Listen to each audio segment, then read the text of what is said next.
morning. This is the Eager Beaver Show. You are listening to a True North Eager Beaver Media Incorporated podcast.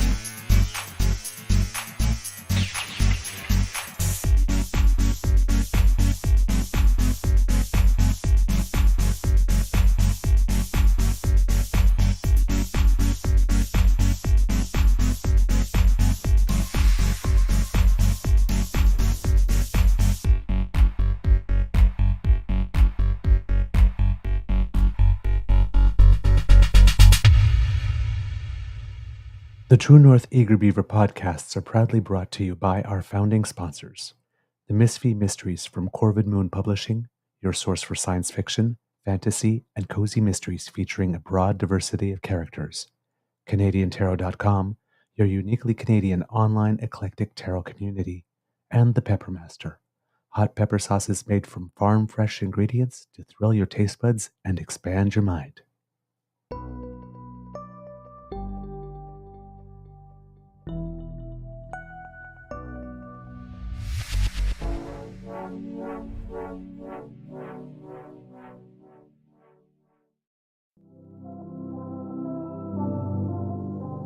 Well, good morning and hello, kids, and welcome to Season 4 and episode number 469 of the Daily Beaver Morning Show here on the Crier Media Network.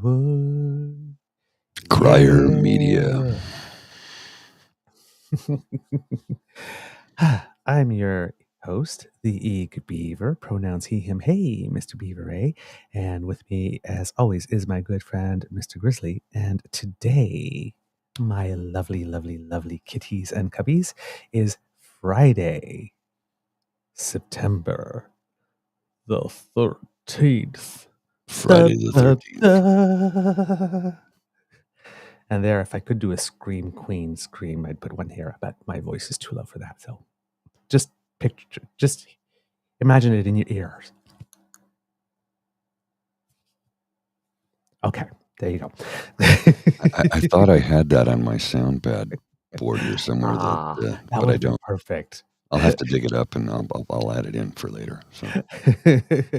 Man.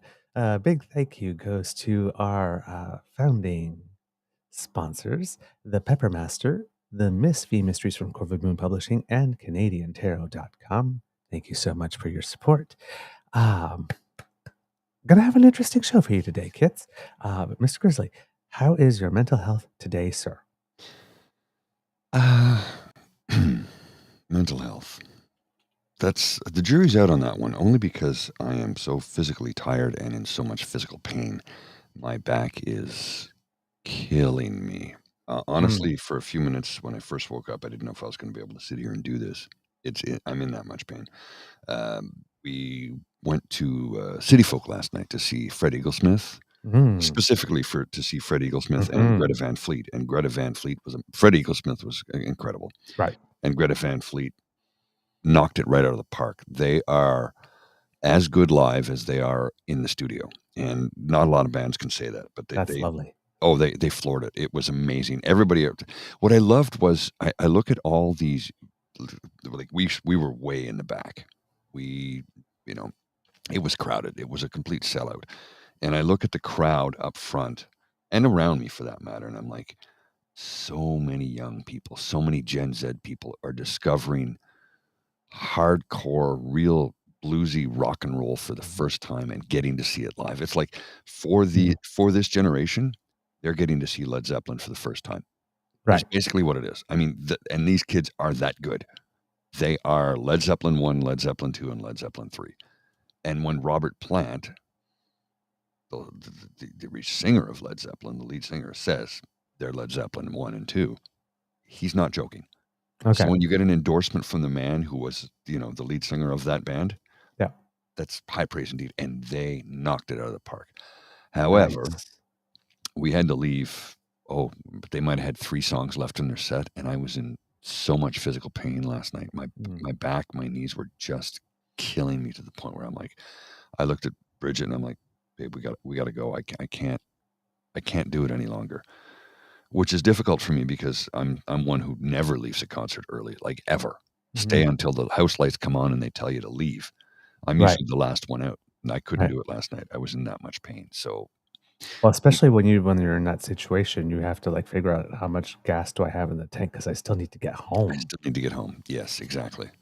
And I was in so much pain last night that when we left this morning, I woke up and I was talking to Bridget. I'm like, I remember leaving the concert venue.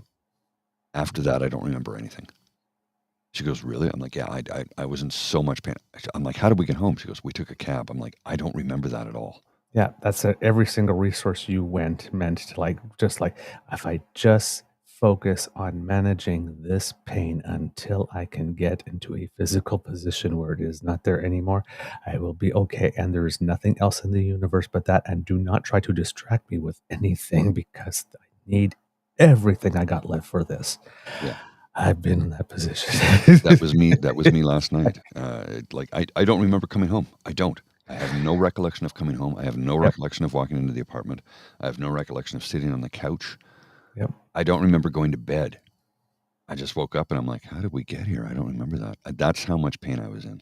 Yeah. So this morning I'm a little. I'm sure it's affecting my mental health. It probably is horribly, but right now I'm in.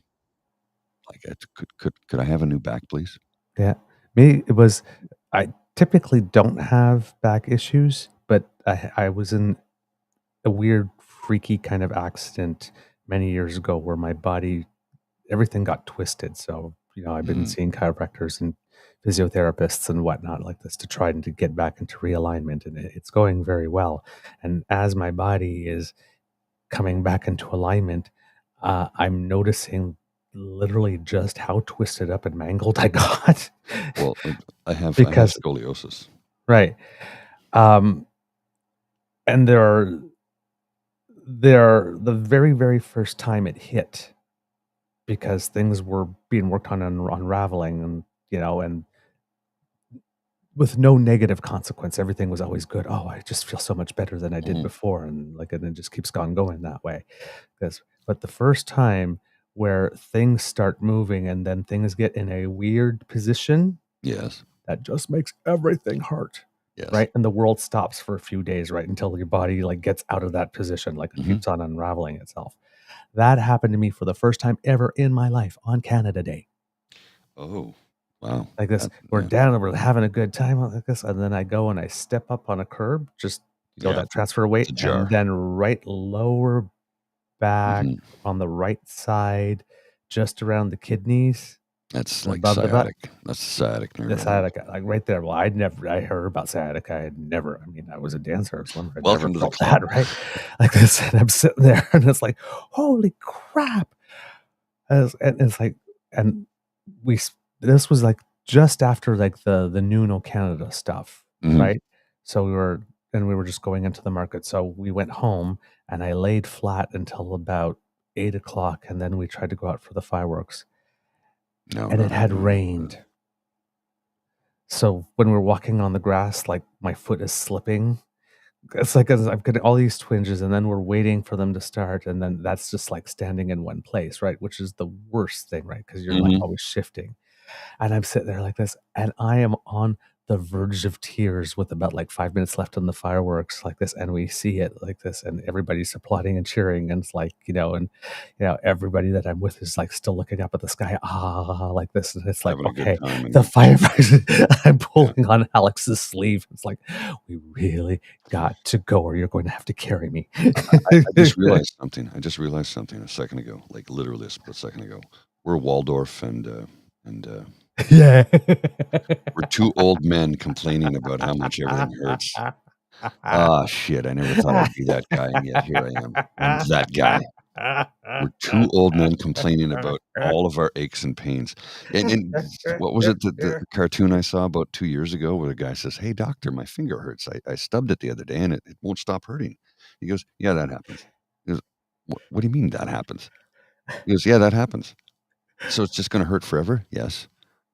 "Like forever? I'm only 35. Why do you think old people are so grumpy?" Because you're Statler in and pain Waldorf. all the time. Yeah, Waldorf Uh, and Statler. Yeah. well, Statler and Waldorf. Yeah. you Thank know you. what I told you a few weeks ago about our sponsor Tina saying that she likes to watch us in double speed because we look animated. Yes. It was Statler and Waldorf. She was Yeah. Yeah. oh my god. Okay. Let's wow. Okay, that was fun. But we do have we do have some news as well. Uh Mr. I Grizzly, have something that just came across my feed that you might not be aware of, sir. okay, but before we do something new, because the title of the Oh show. yeah, yeah. We can get Yes. into that. Yeah, So I yeah, I'll keep this off to the side for the time being. This is big news, though. Big yes. news in labor. It's a Yes. labor thing. Yeah. Okay. Okay. So yeah, you put it in the title. I don't know I if you didn't want to know about introduce it. this. I Oh, didn't. No, I I did I not know about this. It yeah, was. I Thank. did, and I wanted to bring it yesterday, but like I said, then everything was telling me no. Yeah. Cassie brought this to my attention this Yes. morning, and thank you, Cassie, because this was a complete shock to me. I did not know about this. Why I didn't know about this is like I don't know. It should have been a headline. Why wasn't it across my feed? Why wasn't this national news? I'm sure it might have scraped the headlines, possibly, but it's. Uh, I'm shocked by this though, because it was not. This CBC News story was posted last Friday, and Yeah. I'm only learning about it today. Yeah. Yeah. I had heard about it on Friday. Um and yeah, there's it's a big loss. It's a big loss. Huge, Let's like massive, yeah. massive loss, Now and and such a tragic turn of events on how she passed away. Like in front of a lot of people, this happened. yeah. She was only 63. Yeah. That's young because it's not that far off for me. Hmm. I'm 56. That's 7 years away, right? Mm-hmm. Mr. Grizzly, I sent you a link in Yeah, I have it. I have it. in our chat. Um, when stuff like this happens, we have CBC under all the sources that we trust, but I like to go to APTN first. Oh, of course, for something like Right. this, absolutely. And they had a panel discussion. And for people who are listening, I mean, I'm guessing if you see the title of the show, you know who we're talking about, but we haven't actually said her name yet. So it's Assembly of Manitoba Chiefs Grand Chief Cathy Merrick. Passed away tragically Just yeah, on the steps of the legislature. Was it the legislature? Sorry if I got that wrong. I believe so. I mean, it's the stuff of movies, Yes. right? Oh my goodness! This is just from Cassie. Winnipeg Free Press took heat as they posted a photo of her when she died in front of. Oh no. Yeah. No. Wow. No. She lied in state in the provincial legislature. She was the first. Let me get this correct. I have the story here. I have the story here. I just want to get it correct. She was only the sixth person to lie in state in the Manitoba legislature and the first woman. The last was Elijah Harper. Wow. Yeah. Before we show the discussion here on APTN, it's mentioned here on CBC that she did lie in state, and that there was a solemn procession led by a motorcade, followed closely by a handful of people on horses. Indigenous leaders and mourners made its way from the Manitoba legislature through downtown Winnipeg on Wednesday evening, en route to a wake to honor Cathy Merrick, the late Grand Chief of the Assembly of Manitoba Chiefs. Earlier Wednesday, Merrick lay in state at the Manitoba legislature, the first time a woman has been given that honor and the first time it has happened since 2013. It says Merrick, 63, died suddenly on September 6th after collapsing outside the law courts building in Winnipeg while speaking to reporters. So not the legislature, but the law courts building. Well, wait a minute. Maybe the law courts. No. Um, No. Okay. Yeah, that might be different. does And I'm because I'm a pedantic language guy. Is it just me, or does the law courts building sound funny? Yet that's the official name. It doesn't sound correct to me. The law courts building. Well, okay, what? oh, That is the yeah, official name, but it sounds in my head, in my pedantic OCD ADHD head, it just doesn't yeah. sound right, even though that is the correct name. Maybe they were saying it's like the building where the law is exercised, where there are many courts. But it's called the law courts building officially. So Huh, I yeah. just it sounds off to me, but that's my brain. That's my problem. Yeah. I don't want to make it anybody else's, but So she lied in state on Wednesday to give people in Winnipeg an opportunity to pay respects. A white casket bearing Merrick's body was carried out of the Manitoba Legislative Building by pallbearers from the RCMP and Winnipeg Police Service, led by singers carrying one of her headdresses. Casket was taken to hearse, which led a procession to the RBC Convention Centre, where a wake for Merrick was to be held on Wednesday night. The procession included a riderless horse adorned with a star blanket symbolizing a fallen leader. On Wednesday morning, singers and pallbearers from the RCMP and Winnipeg Police Service escorted the white casket up the steps of the Manitoba Legislature, where Merrick's body arrived to lie in state for the day.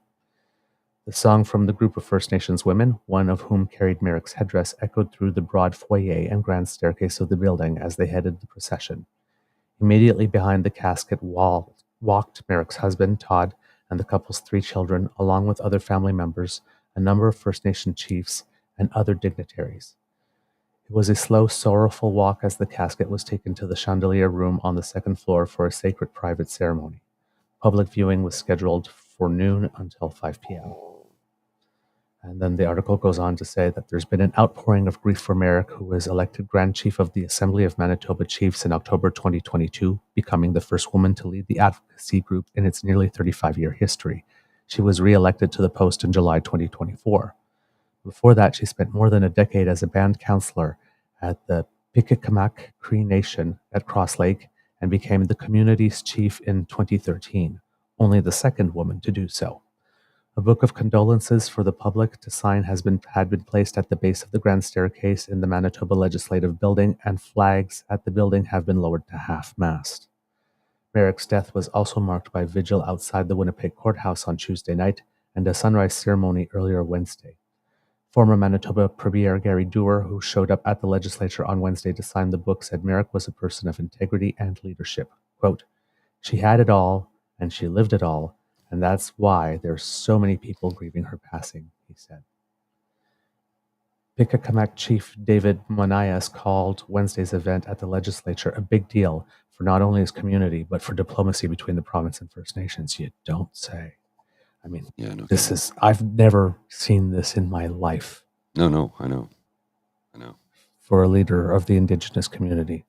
And if we are talking government to government and nation to nation, then yes, these are the things that should happen. Yeah, Of course, no, it took absolutely. a Premier Wap Canoe to do it. Well, yeah, Right? yeah. It would have been nice had it come from another source first, had the precedent been set. But now that the precedent's been set, let's hope some people pick up on it. Well, this is the thing. It's like it takes one person to do the first step. Right? The first person to do it changes things for everything thereafter. Yep. And this is that case. I hope that's that case. It had better damn well be that case. One would hope. Seriously. This comment from Cassie, she was instrumental in getting the parties together to begin the landfill search for missing and murdered Indigenous women and girls. Yeah. Quote, "That's what Cathy was about. She was about unity. She was a big proponent for treaty rights and relationship building," he said, noting it was Premier Wap Canoe who approached Pickikamak's council to see if they would consider having Merrick lie in state.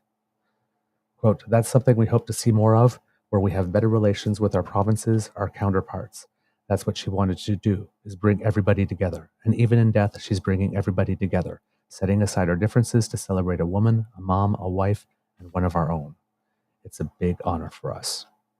Yeah. Monias, who first nominated Merrick as a candidate for the AMC Grand Chiefs, said she held all of the qualities of a strong leader. She's always reached for a handshake or embrace, quote, to make sure people felt respected, he said. Quote, she was fair and honorable. That's the way our leadership has been in our community. We're taught that. Be hard on the issues, but soft on the people. When Merrick took on an issue with other governments, she was there to make sure it was a win-win situation, not one where anyone came up short, said Manias. Quote, to uplift our people to the same parity of services as everybody else. What is it our friend says? Be hard on the problem, soft on the people. Yep. Murray, is it Murray? I'm sorry. Our buddy, lawyer who helped the precedent-setting case in Alberta. Oh, Murray Billett. Thank you. Yeah, he's the one from whom I learned that. I learned that lesson, 20-something years ago. When people turn around, like they say on the show, my God, Douglas is the person. I can't really remember who said it, but they said something like, I deliver the I'm not going to take your bullshit with the most compassion that they've ever seen. Be hard on the problem and gentle on the people. And she said the same thing. It's like, it's so true. Attack the problem with all of your gusto. Be gentle on the people. Because oftentimes the people just don't have an understanding of what the problem is. So they, you get your hackles up, you get wound up, you get your emotions involved. And, bad things can result from that. So it's like, be hard on the problem and gentle on the people. And I mean, those are some of the best words I've ever heard. Mm-hmm. Yeah, indeed. When Merrick took on an issue with other governments, she was there to make sure it was a win-win situation, not one where anyone came up short, said Manias. Quote, to uplift our people to the same parity of services as everybody else. Grand Chief Garrison Seti of Manitoba Kiwatanoi Okimakanak, the Northern Manitoba First Nations Advocacy Organization, said having Merrick Lyon State at the legislature, quote, validates her as a leader. Quote, I think beyond being the Grand Chief and beyond being a leader, she was a woman that carried a lot of love and compassion, and she cared for everyone, he said. One of the things that I keep hearing is that she made you feel special whenever you were around her, and she made you feel like you were equal to her, regardless of if you were living on the street or in a high-profile position. Everybody was equal to her. Louise Menou came out of the legislature after viewing Merrick, then picked up a drum and sang. Quote, in my culture, it's a sign of respect. It's a sign of honor, she said, noting she immediately felt like crying when she saw Merrick's body. But then, quote, something came over me, and there was a calmness, she said. Quote, it just felt very humbling to be able to see her at rest. Menou said she came to know Merrick during various walks, gatherings, and protests led by the former Grand Chief. Menou said at one point she was about to refer to Merrick as a friend when the Grand Chief stopped her. Quote, she said, don't call me that. I'm your family now. Wow. The two were also together in Merrick's final moments outside the courthouse. Merrick had been speaking to the media about what she called, quote, a gross miscarriage of justice following the acquittal of a Manitoba corrections officer charged in the 2021 death of William Amo, a First Nations man who was an inmate at the Headingley Correctional Center. Menou said Amo was one of her best friends. Shortly after beginning to talk about another topic, Merrick collapsed. She literally died fighting. Yeah. I need to understand something here, and I don't know if I ever will, but why is it, and I mean this with absolute sincerity, why is it always the folks who have been beat down and punched down and kicked the most who always stand up and fight for others with the most grace and courage? I mean, I cannot begin to understand what her life was like growing up. It would not have been easy, right? An Indigenous woman in Canada, not an easy life. Mm-hmm. And so much grace, courage, and gentle treatment. It makes me think of Nelson Mandela, a man who spent 27 years in prison and came out with no hatred. Mm-hmm. All he wanted to do was make things better for everyone. I'm like, it's always, every single time we have somebody like this, it's always somebody who has suffered at the hands of people who look like me the most, who come out with grace and compassion and understanding and wanting to bring people together. There's power in grace. There's power in kindness. Well, it's just not the fastest route, and it's not the flashiest one, and it takes way more work, but there's power in it. But not only that though, and something I've come to understand over the years is letting go of the anger and giving into the grace and the gratitude makes your life better. Mhm. And it makes it easier for you to go ahead and move forward if you just put that behind you. Let go of the anger, let go of all the, yes, I know I was wrong. Yes, yes. Let go of it. And when I speak of I was wrong, we've all been wrong at some point in time. And my trauma, my battle, my pain is different than yours, and nobody is greater than anybody else's when it comes to what we've each suffered individually. Your pain is your pain, period. Mhm. Yeah, sure. I'm top of the white privilege pyramid, cis het white male. I get that. I'm at the top of the privilege. Doesn't But mean you're also everyone's- human. I'm also human, and my suffering is my suffering. My pain is my pain. But I've chosen to put that behind me and move forward. And this comment here from Kyle, Super Kyle, we have to spend our lives trying to get people on our side, right? Mhm. And that's what it is. I mean, that's exactly what it is. And if you're playing the long game, then, the number of times you lash out should probably not be very high. We're all human. We all lash out at some point. None of us are perfect. But, life is a marathon, not a sprint, Exactly. right? So, yeah. Yeah. I according have to the clip here if you want to show it. Yeah, I'll just finish here on the article by all because means. it's way better than I thought it was going to be, Mhm. to be totally honest. I'm sorry, but Sean, that's funny. Oh, yeah. Maybe not yet. The timing on that one may not. For those of you listening to the podcast, the audible only timing may version. not be good there. Well, I know. Okay. It's from Sean Romanco. It's anyone else here in the damn fam eating their dogs for breakfast, and quizzical look, and then a lot of laughter afterwards because we're all making fun of Donald Trump. Oh man, We got to inject a little bit of humor into the day. I know. Right? I always get a little. Mr. Grizzly knows that Mr. Grizzly likes to break the tension, and I always get a little concerned that when we're talking about a subject such as this, that if we slice in with some of that, it might seem a little disrespectful. But everything is well intentioned. Well, and here's something you need to understand too, because I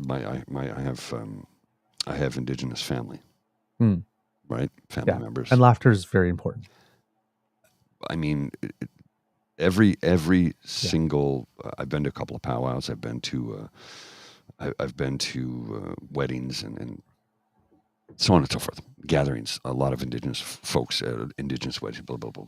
I'm not trying to get too specific here, but the key aspect amongst when people are talking about some of the past sufferings, they're always injecting humor into it.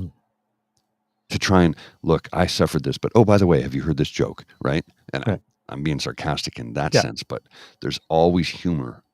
And one of my favorite ones, and I do want to relate this one to you because it was really good. It was a number of years ago. I was at a wedding, and it was just a few blocks from here, and we saw the ceremony, and then we sat down for the reception. And you know how during a reception it can go on for quite some time while people get up and say speeches. And one of the elders was there, and he says, and he walked up and he slowly made his way to the microphone, and he had a drum with him, and he says, "I want to," he says, "thank you for everybody gathering here today. This is a beautiful ceremony." And he says, "I want to perform a song for you right now that my father taught me. It's an ancient song, and we don't know where it came from or how it began, but this is something that has been in our family for generations." And he holds up the drum, and he close to the mic, and he goes bang, and he goes, "Hey." Bangs the drum again. Hey. Bangs the drum a third time. Hey, good looking. What you got cooking? And brought the house down. Brought the house down. I thought I was going to piss myself. I was laughing so hard. And everybody was like, okay, did not see that one coming. Like it was a shot across the bow, right? And he just carried on like nothing happened, which was even funnier, right? The ultra dry indigenous sense of humor Oh my God. that so many of us just don't get. Oh, it was hilarious. Like there was 200 people in this room and we were pissing ourselves because nobody saw it coming, right? That's like right out of left field. So to give you, a solemn ceremony, and he's talking about, this is the elders taught me, my father taught me, this is this ancient thing, and then he did that, and I'm like, you got to inject humor into a serious situation to keep yourselves from getting too upset or too, twisted about it, and that's something we can all learn. Oh God, that is perfect. I love that. It was one of the funniest things I've ever witnessed in my life. To this day, one of the funniest, because it was so out of left field. Nobody saw it coming. Oh, those are the He's perfect like, things. and the way he just bang, like it's very solemn. Well, okay, like, oh, this is going to be like some, and everybody was like, like everybody in the room, and I looked around, and everybody's like, okay, here we go. This is going to be something very spiritual and serious and solemn and hey, good looking. Oh God, it was funny. Oh my God, I love that. Exactly, laughter is the best medicine, indeed. It indeed, is. Kid Cassie. Yes, it is. All right. So let's get back to the seriousness and the solemnness of this graceful moment, if we shall. So the CBC article ends with, I was just grateful to hear her last testimony in regards to the verdict. I'm honored to have been able to be in her presence in the last minutes of her life, Menno said. She fought hard for our people. She's just someone I want to be like. Noreen Barlas, who is originally from Thompson, also came to the legislature to pay her respects to Merrick. She met Merrick over a decade ago when Barlas was an educator studying youth suicide for a graduate program. During that time, Barlas went to Pickacomac and developed a bond with Merrick, who invited her over for pickerel cheeks. The two remained close up until Merrick's death, she said. Quote, she's someone that embodies what a matriarch is in any society, said Barlas. Following the wake at the RBC Convention Center, Merrick's body will be returned to her home community of Pickacomac for wake service at the arena on Thursday and Friday. A last viewing will take place on Saturday ahead of the funeral service, and interment later that same day at Cross Lake Cemetery. And I have one picture here, Mr. Grizzly, that I'd like to show. If you'll put it up. That is the Grand Chief at the Assembly of Manitoba Chiefs, posing for a photograph in May 2023 as she prepared for the official royal coronation of King Charles III in London. What a life she lived, my goodness. And in service of others, right? Which is right. Like, wow. Oh, I'm getting a pronunciation check here. Pickachickamack. Pickachickamack. Okay, thank you. Thank you, Donna. Thank you, Donna. We like to get things correct, and let's face it, sometimes you read it and it's in your head, it should sound this way, but Yeah, and if ever there's a pronunciation thing, please do tell us. Let us know. Because we do want to get things correct, and we're going to get things wrong. And sometimes you'll need to tell us more than once, because sometimes we don't see it go by in the chat if we're like. Well, and then something else to be considered too is just like once you read a word and you say it in your head before you say it out loud, it's kind of stamped on your brain that way. Yes. So feel free to correct us every single time. We are not insulted by it. Yes. Pickachickamack. Okay. Okay, let's show this clip from APTN. It's about 5 minutes, and it's worth your watch. The untimely death of Assembly of Manitoba Chiefs Grand Chief Cathy Merrick is still hard to believe and reverberating across the country. She returned home today to Pimachicamac Cree Nation, where a wake and funeral will be held. Our Truth in Politics panel is here to discuss the life and legacy of the Grand Chief. Jennifer Leywitz is a partner with Harbour, Pasqua Strategies in Prince Albert, and Negon Sinclair is the columnist with the Winnipeg Free Press. Jennifer and Egon, great to see you. Tough week here for sure. Jennifer, let's start with you. What was the word? Grand Chief Merrick had quite a national presence many times. What was the word there and her sudden passing in Saskatchewan? I think the reaction was similar to what we saw at Manitoba. There was shock, obviously, because it was so sudden, and a lot of sadness. Chief was very highly respected across Canada for being, a really steadfast leader. And I think a lot of our leadership in Saskatchewan and our First Nations people were shocked and sad.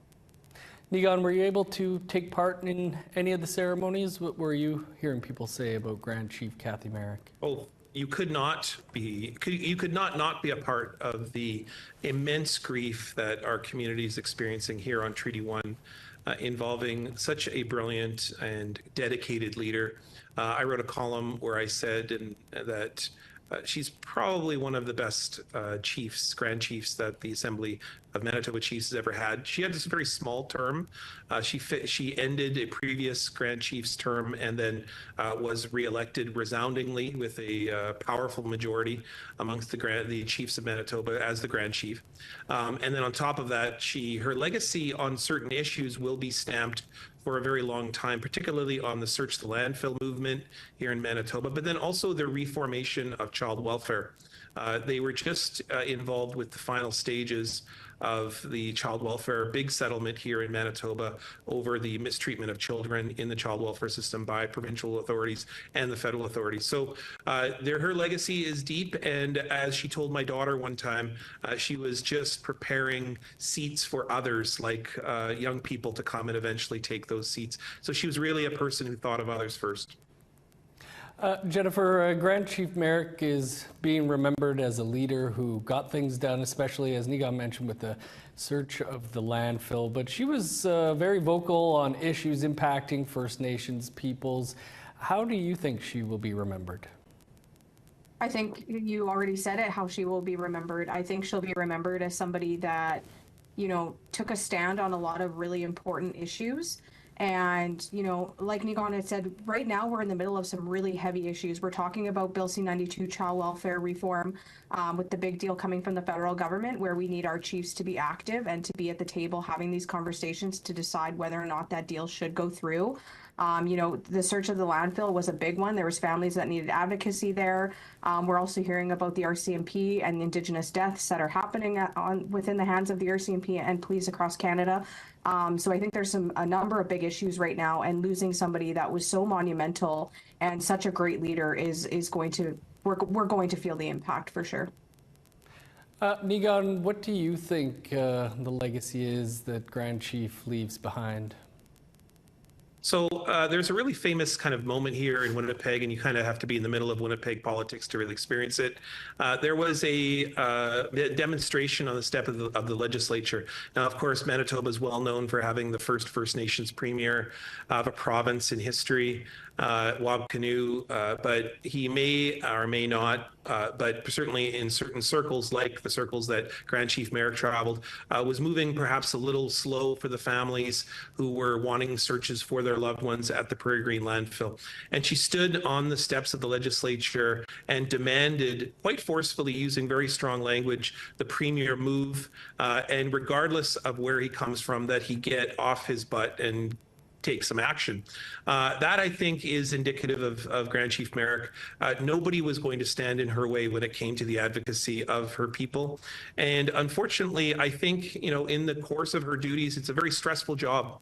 And I think, if anything, that this is a reminder that we, at times, I think, are hard with our leaders as First Nations, Inuit, Métis people. But these are very stressful positions. These are positions in which a great deal of stress and, at times, your neglect of your health takes place. And I hope that what we remember is not just the brilliance and the beauty of Grand Chief Merrick and what she did, but also that we should be gentle. We should be caring and kind with our leaders who are trying very hard at times in a very stressful environment with very monumental obstacles in front of them, that we should be standing with them and support them too. Yeah, I think a lot of people will remember that speech on the ledge there, and a lot of people expressing concern about the crazy schedule that she was definitely keeping there. Thanks, Jennifer and Egon, to you both. Yeah, miigwech. Nice. Wow. Sorry, I got you muted there. Sorry. There we go. There we go. My apologies. That's all right. That's all right. So, yeah. I don't know if we have any much more to add No, there. That's what more do you say, right? I mean, right.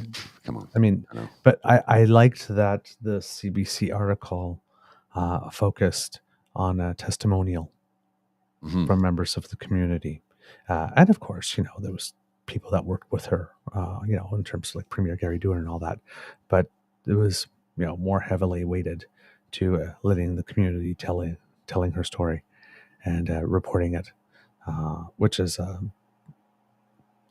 again, I'm not sure younger me would have necessarily seen that mainstream press article back in the day. So slowly but surely, things are changing. Indeed. Here I have And I mean, the fact that we do have an APTN to go to. that makes a difference. So I have Cassie just sent me a thing from the CBC. This was published on September 10th, so just 2 days ago. And it says Assembly of Manitoba Chiefs boycotts Winnipeg Free Press for insensitive images of late Grand Chief. Oh, yes. Yeah, so the Assembly of Manitoba Chiefs says it is boycotting the Winnipeg Free Press. Hang on a second here. Let me just move this story where it's easier for me to read. After over what it calls the publication of insensitive images, in quotes, of the Assembly's late Grand Chief that were taken shortly before her death last week. Images the newspaper has now apologized for running. AMC Grand Chief Cathy Merrick, 63, had been speaking to several media outlets when she collapsed outside Winnipeg's law courts on Friday and was pronounced dead in hospital shortly after.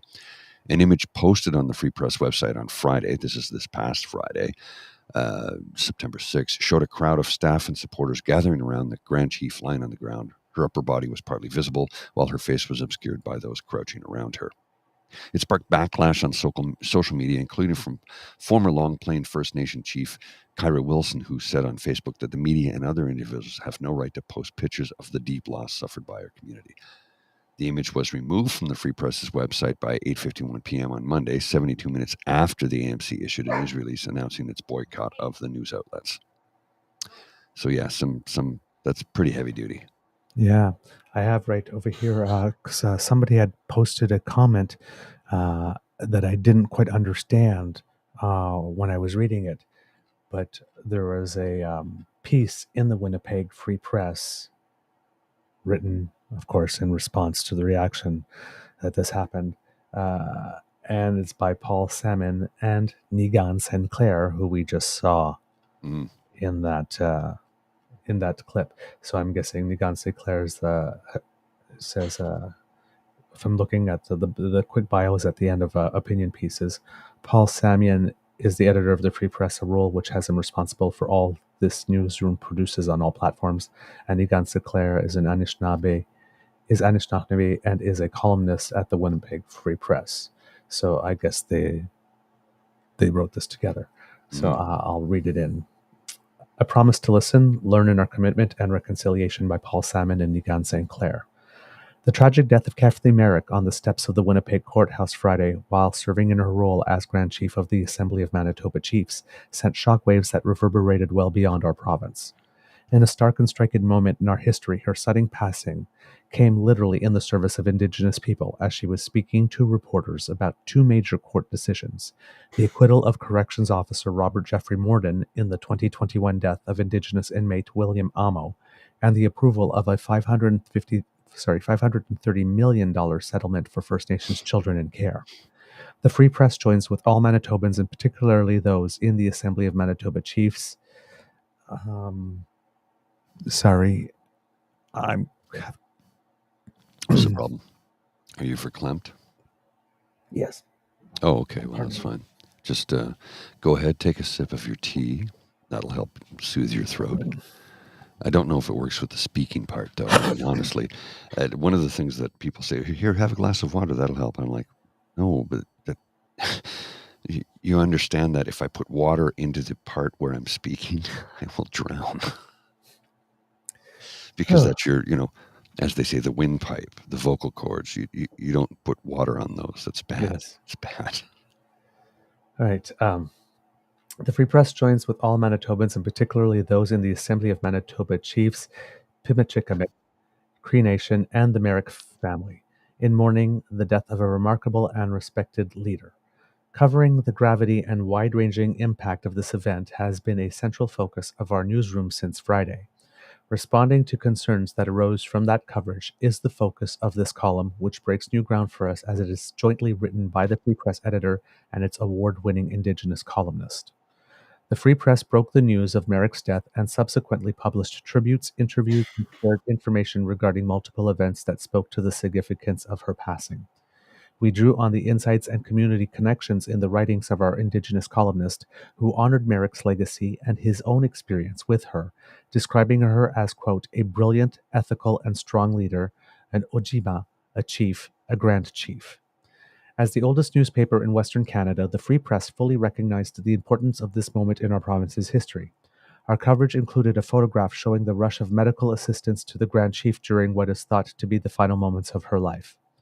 A picture is worth 1,000 words, but in this case, many of the words we heard described it as disrespectful, traumatizing, and dishonorable. We heard those words.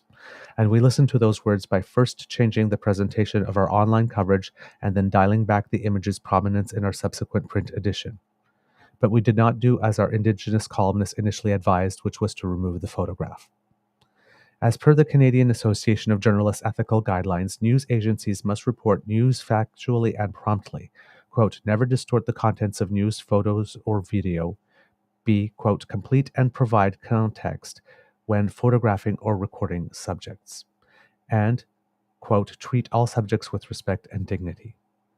When it comes to, quote, respect and dignity, the guidelines further advise, quote, give special consideration to vulnerable subjects and compassion to victims of crime or tragedy.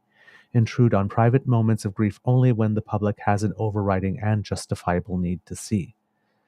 Based on those guidelines, reporting on the Grand Chief's sudden death on the steps of the law courts was absolutely newsworthy. To ensure Manitobans had quick access to information they can trust, we pressed resources inside and outside our newsroom into action. We were the first to publish the news hours ahead of other media, including 2 images from the day, one of Merrick speaking with reporters shortly before her collapse and one following her collapse that did not include her face but bore witness to the shock of onlookers and the rush of those desperately trying to save her. A sincere and worthwhile debate surrounds definitions of respect and dignity and the public's overriding and justifiable need to see, which the Free Press has been learning since becoming our province's news messenger in 1872 and continues to learn. The editors, writers, and reporters of the Free Press know full well the act of informing can sometimes be perceived as infuriating, even inciting. We take this responsibility seriously. Adding to the hurt the Indigenous community has already felt from the seismic events of recent headlines was never our intention. Over the weekend, Indigenous voices inside and outside our newsroom were again consulted. We reconsidered the requirements of reconciliation, in particular our community's experience of ongoing violence to Indigenous women. And to the extent that it can help healing, we have ensured the photojournalism that became such a flashpoint is no longer part of our coverage of this story. To those who were upset and traumatized by the photo, you have our sincere apology. To those who believe we have taken a backward step in our commitments to reconciliation, please know that we resolve to do better, to work more closely, to listen more. The Free Press, as always, is committed to being a newspaper for all Manitobans. And it was signed by both of Niga and Sinclair. So I think that's I think that's the correct messaging there on their part. Yeah, we get it. We screwed up. We're terribly sorry. And what they say, it's the public's sort of thirst and the ability to disseminate. How do we tell a story? Sometimes just tell a story and you don't need the photo. But, in a moment, the news cycle is quick and fast, and somebody said this will get us clicks. There's times to treat things with delicate kid gloves, and they didn't do that in this case. I think they've done well by their apology. Yeah. In this sense, I'm not sure if this, because, if I'm looking at this in terms of looking from the Indigenous and non-Indigenous perspective, Mm-hmm. oh my God, this thing happened. Click, click, click, click, click. Yes. Right. I mean, it's clearly newsworthy. Well, and as a Right. photojournalist, you're going to immediately take the photos anyway. You right? live with your camera. You live, sleep, Yes. eat, breathe with your camera, right? Taking the photos is one thing. Whether or not you publish them is another, though. Exactly. That's the Exactly. thing. Like But recording the again, story, yes. but again, headspace. I can see headspace being, right? Here's a photo as it's happening, right? And then, yeah, let's run, let's get it. We want to be as they're saying, we want to be the first to get this news out because it's of greater importance and like this. And just sometimes it's you just don't think, right? Yes. If it was any other person, right, and they're clicking and grabbing these photos, right? Because it might. I would put there's some people that might have said the same thing, and then there's a lot more people that might have been okay with it. But when different cultures, when someone dies, right, things are different, or they see things differently. Correct. So, for example, we often see at a crime scene, whatnot, like this, the ambulance and like the stretcher or something, like people going in like this, but like nobody comes and gets a close up of right the person, right?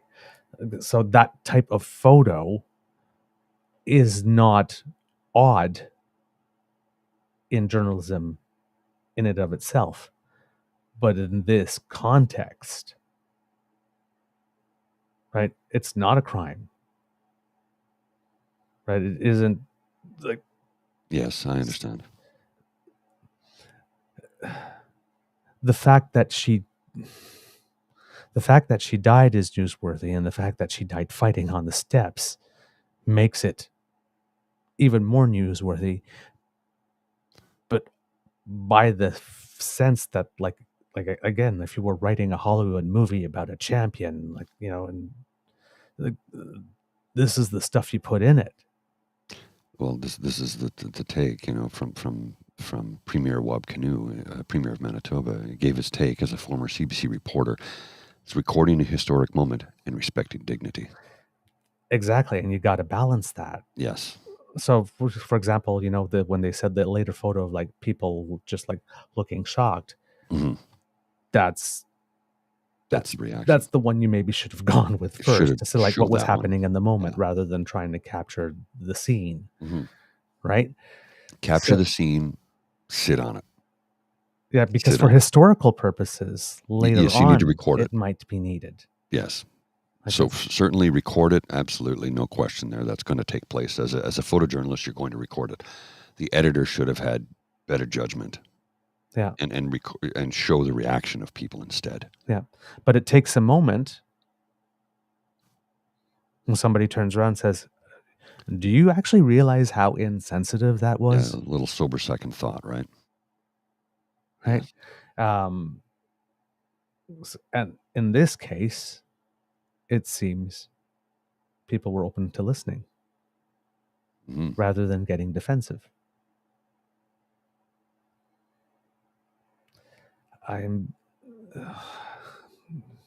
If you pay attention slowly but surely in little ways,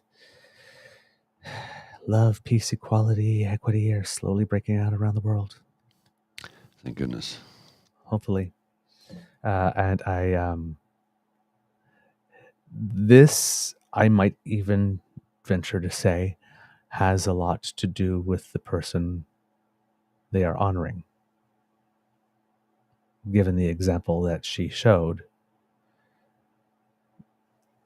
I don't think any other avenue forward would have probably been appropriate. Yes. I mean, with the example she gave, right? The comment here from Mohan, if it was their mother, would they want it to be exploited for clicks, right? And from PNC Bio, it's an important picture to have, maybe not the one to put in the paper. And exactly. That's what we're boiling this down to, right? Yeah, exactly. Now, if we are talking about exploiting for clicks,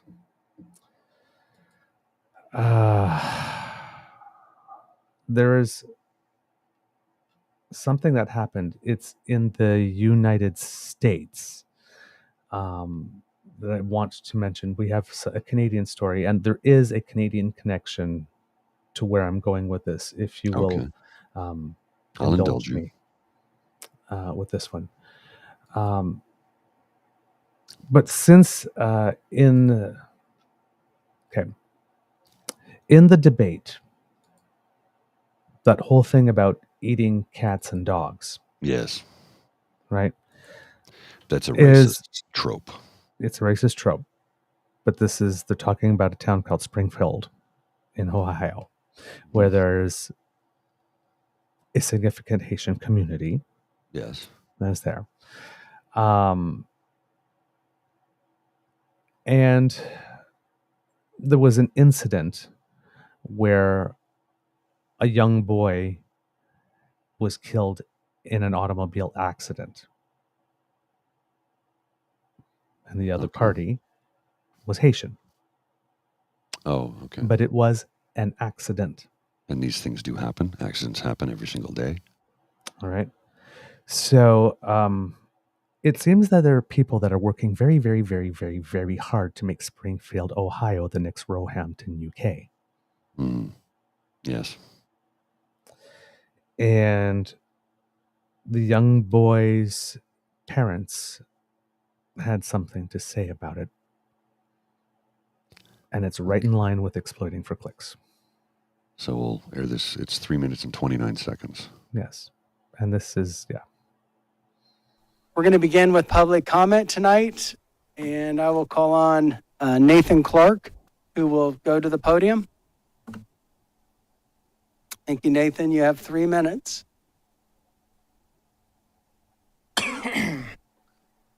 We felt it would be in our best interest to be here after recent comments. You know, I wish that my son, Aiden Clark, was killed by a 60-year-old white man.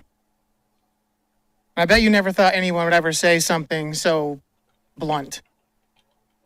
But if that guy killed my 11-year-old son, the incessant group of hate-spewing people would leave us alone. The last thing that we need is to have the worst day of our lives violently and constantly shoved in our faces. But even that's not good enough for them. They take it one step further. They make it seem as though our wonderful Aiden appreciates your hate, that we should follow their hate. And look what you've done to us. We have to get up here and beg them to stop. Using Aiden as a political tool is, to say the least, reprehensible for any political purpose. And speaking of morally bankrupt, politicians, Bernie Moreno, Chip Roy, J.D. Vance, and Donald Trump, they have spoken my son's name and used his death for political gain.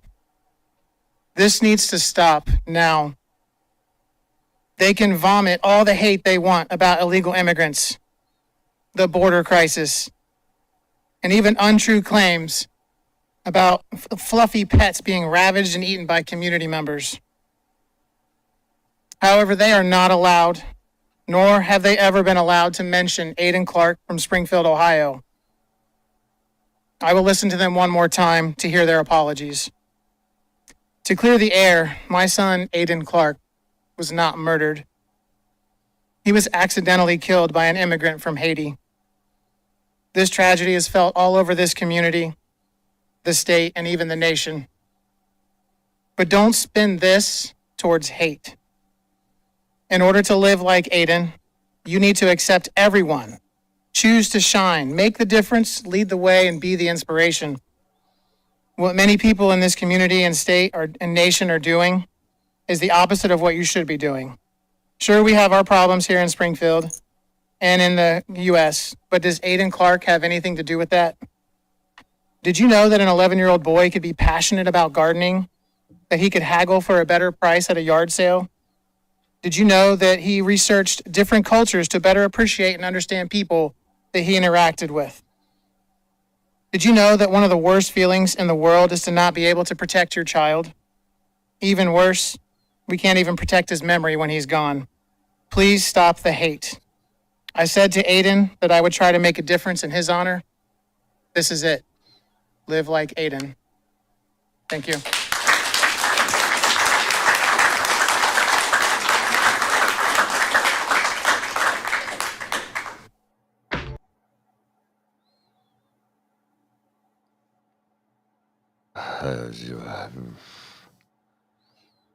Yeah. Well, that hit me like a ton of bricks.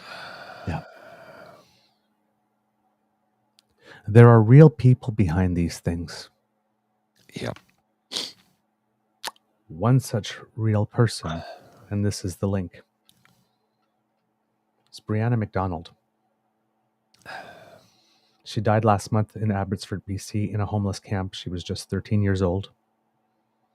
Her death was caused by suspected overdose, according to her family, and her grieving parents are urging change so other families don't have to face what they're going through. Brianna's mom said, despite the family's ongoing attempts to get her help for her addictions and mental health issues, their pleas were ignored in a system they said failed Brianna at every turn. Quote, she was robbed of so much way too young, said Brianna's tearful mother, Sarah McDonald. Brianna's story is tragic and complex. Her mom said her daughter started smoking pot at just 10 and a half years old. Oh my. Quote, I got very upset with her. We had many talks about why it was dangerous and how she was way too young, recalled Sarah McDonald. By age 12, Brianna was using a drug known as Molly, and family said the more they tried to get her to stop, the more it seemed she wanted to use. Quote, I think a lot of the reason she was doing the drugs was the mental health problems she was having, and she was trying to drown them with drugs, McDonald said. Family said that despite Brianna's age, she had access to Fraser Health supplied drug paraphernalia, including needles, naloxone kits, and pamphlets on how to use safely.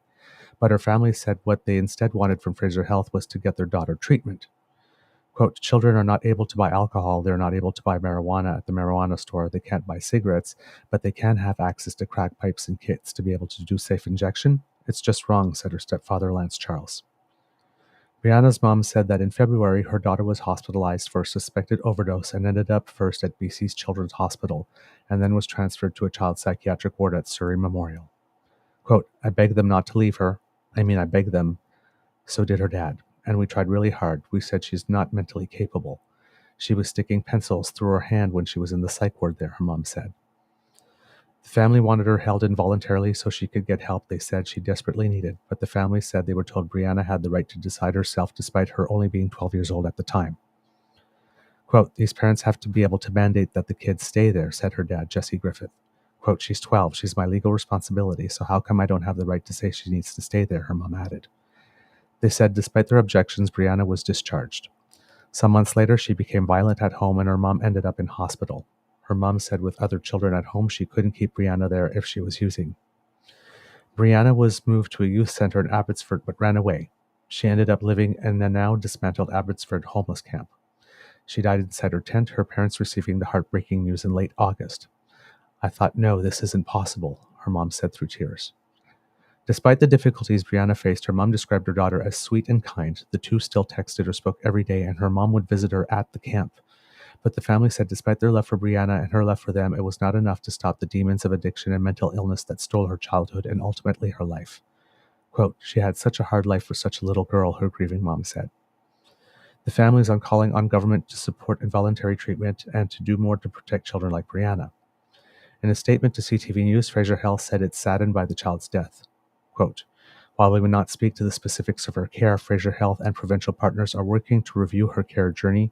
We believe it is crucial to honor her memory by carefully examining what happened, learning from this tragedy, and working together to ensure that such heartbreaking loss doesn't happen again, the statement reads.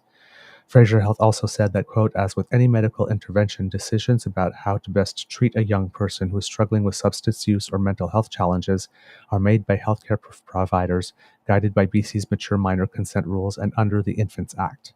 Fraser Health also said that their records only indicate Narcan was provided to the family, but Brianna's parents said their daughter had other drug paraphernalia from the health authority. Now, the reason I am mentioning this in the whole context of exploiting for clicks is because with this story, this is what our leader of the opposition decided to do. Yeah. I will try and reserve my anger as I read this to you. This is a parent's worst nightmare. My thoughts are with Brianna's family as they deal with this unimaginable loss. Young people and their families deserve access to treatment and recovery, not hard drugs to fight addiction. Bring our loved ones home drug-free. That's Pierre Poilievre, by the way, if you're listening. Yeah, that leader of the opposition, scumbag of the earth.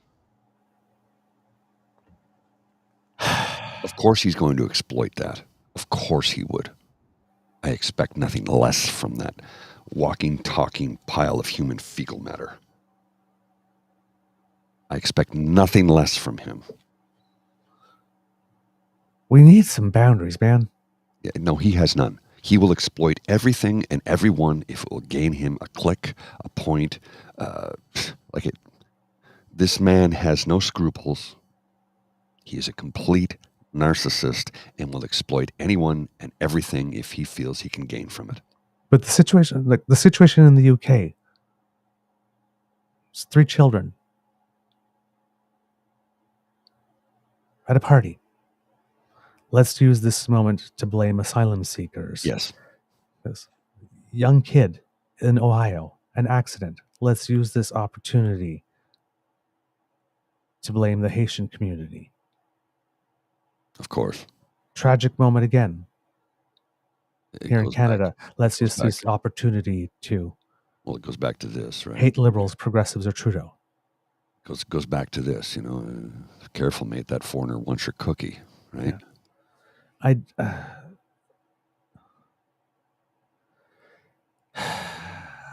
I know we're far past this because everybody just yells free speech, but my God, I long for a return to decency. Well, yeah. I mean, that there is nothing in the reptilian part of the brain that says that this is something that is not done. Well, this comment from Super Kyle, it really upsets me when people say anyone shouldn't have access to these services. This is going to happen no matter if the site exists. Period. Let's get people the help that they need. The help. And you're right, Super Kyle. It's going to happen. So let's, it's called a safe consumption site. We know that people are going to use and abuse drugs and alcohol. Well, alcohol is a drug, so but I will discern the two just so that people understand. People are going to do that. So let's set it up so that they can do so safely. And if they find themselves in jeopardy, we can help them. Because it's going to happen regardless. It's going to happen. So let's make it so that they can do so safely. And if they need help, we can help them. Yeah. So, yeah, I am oh God. Yeah. It's like, can we can talk about crime, Mm-hmm. and we could talk about societal problems without having to exploit people's personal tragedies in this way. It's like, if somebody dies, it's probably not a good idea to put their names in your mouth to advance a cause without getting the permission of the family. And I mean, and even if like this, why would you even go looking for the permission of the family while they're grieving? I've said it before and I'll For say it that again. type of There thing. is no one on earth Pierre Poilievre will not exploit if he thinks it can get him a point. I mean, he filmed people outside of an encampment of tents in British Columbia saying, these people here. And I'm like, dude, did you get permission from a single one of those people to show them? Have you no sense of dignity? No, he clearly doesn't because he's a narcissist. He's a walking, talking, living, breathing pile of human fecal matter. Nothing more. Mm-hmm. When I tell people he is a disgusting human being, I mean it. In my soul, down to the core of my very fiber of existence, he is a walking, talking pile of human fecal matter. He is a horrible human being. And I don't think I've ever felt that way about another living, breathing human being. This man has zero redeeming qualities, not a single freaking one, not a one. He will exploit anyone and everyone for his advantage. If he can benefit from it, you will be exploited by him. Now, I do have compassion because we do believe that there are two things about him that we know to be true. One, he does consume a lot of alcohol. Is he an alcoholic? Possibly. Does he need some help? Presumably. If he does, I hope he gets the help he needs. And the other one is that we believe he's not found the handle to the closet door, which I hope that someday he does so that he can live a true life. If that's the case. If that's the case. Yeah, I know you get squeamish about that, but if that's the case, I hope he does find it so that he can live a true and honest life, which I don't know that he's capable of without like several thousand hours of therapy. So, if that's the case. Yeah. I didn't come out and call him that. I just. I know. It's the bringing up the. I know the rumors. I know. Yeah, I know. It's so hard because he so deserves it. But I mean, just this is and again, I did not call him out. I said allegedly. I know. This is the case, right? I know. And I'm not gonna come right out and say it, even though it's the rumors have floated for decades. I'm going to look slightly disapprovingly, but not judge hard. Again, as I've said time and time again, we don't see eye to eye on 100% of topics, and we're not going to because we're human beings. Yep. But yeah, I would really like this type of stuff to stop. Yeah. Like this, you do not have to sit in front of the tents of a homeless encampment at 3 a.m. and film something to have a video for clicks. You do not have to take the example of a 13-year-old child and saying, "See, the thing is going to happen, and let's bring it." It's like the family's grieving. The family's grieving, and yes, considering the age of the child, and is 12 too young in a case? Maybe it depends on illnesses. But there are ages at which we start asking children about what they would like, especially when it comes to their healthcare. This maybe 12 when you're addicted. Maybe that should change. Yes. Like this. Well, the system failed this child. Yes. But then we get to the whole question, right, of involuntary. Right, involuntary treatment, which is, some people are saying it should apply to everybody, and now there's like human rights cases, whatnot. There's a certain age when we're talking about children, however, where there are different, the rules are different.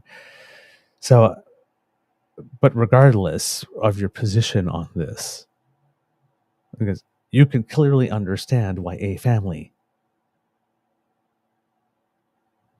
of a 12 or 13-year-old child, or a child because she started smoking pot at 10, would have liked to be able to get somebody to do something, rights or no rights. It's their child. Mm-hmm. And they clearly see that she's in distress, and they clearly want help, and they're clearly doing all the things that they've been told they need to do in order to get help, but they're not getting help. Yeah. You know what? After that, I too would be saying, why the hell not? That's the thing. You have to find that line. That's why we elect people. That's why we hope that we have thoughtful people. Because these are hard questions. And you are going to make mistakes. Because nobody gets everything perfect the first time. And when you make a mistake, it's going to land on you when there's going to be a crisis. And how you handle that crisis says a lot about you. Yes.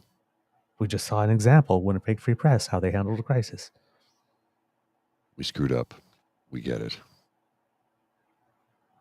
But I mean, come on, man. There's to take that very normal parent reaction and say, see, this is proof that I'm right.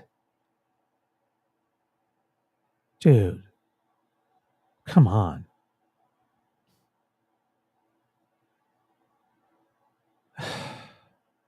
They didn't ask for this. The parents didn't ask for their child to be brought into this like that. What are you doing? I don't just that's the part of it for me. It's like, you know what, you could be craven, you could be like this. I get it, there are people are, but it's just the ickiness, the utter ickiness. Again, it ain't what you do, it's the way that you do it. It's politics. Everybody exploits something, I guess, and the line of good taste is not at the same spot for everyone. But come on, man. The memory of a 13-year-old child who died this tragically in these particular set of circumstances, there's discernment, please. I think that's where it's just the utter lack of the capacity for discernment. Indeed. It's like you don't have to swing at every goddamn pitch. Ugh. Gross. All right. Do you want to pivot to Jugmeat now? Because I still want to make sure that we get Coots in, because that one's late too. Yeah, I know. Let's pivot to Jugmeat, because what in the Christ? Oh God! What in the what, dude? We've said time and time again, he keeps regurgitating conservative talking points. Now he's completely in line with Pierre Poilievre. Completely in line with Pierre Poilievre.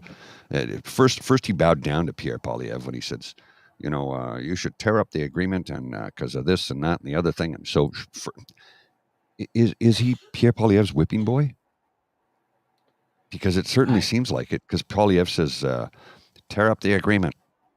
Sellout, sing, tear up the agreement. The sellout, sing part is the one that just kills me. He's like, now we want you to vote non-confidence, sellout, sing. So he insults the man and then says, vote with me. What?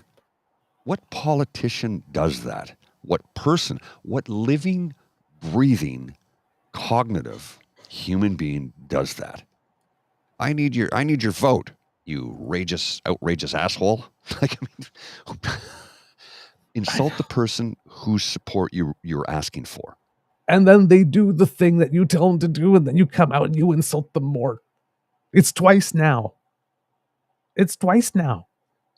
We're in the upside down world, right? This does not make any sense. Oh my God. Okay. So for people who are, again, wondering, because we sort of started in the middle, what's going on? Now, for some people, this will seem like news. It's not actually news. He's hinted at this before, and we have mentioned it on the show once or twice, that he was okay.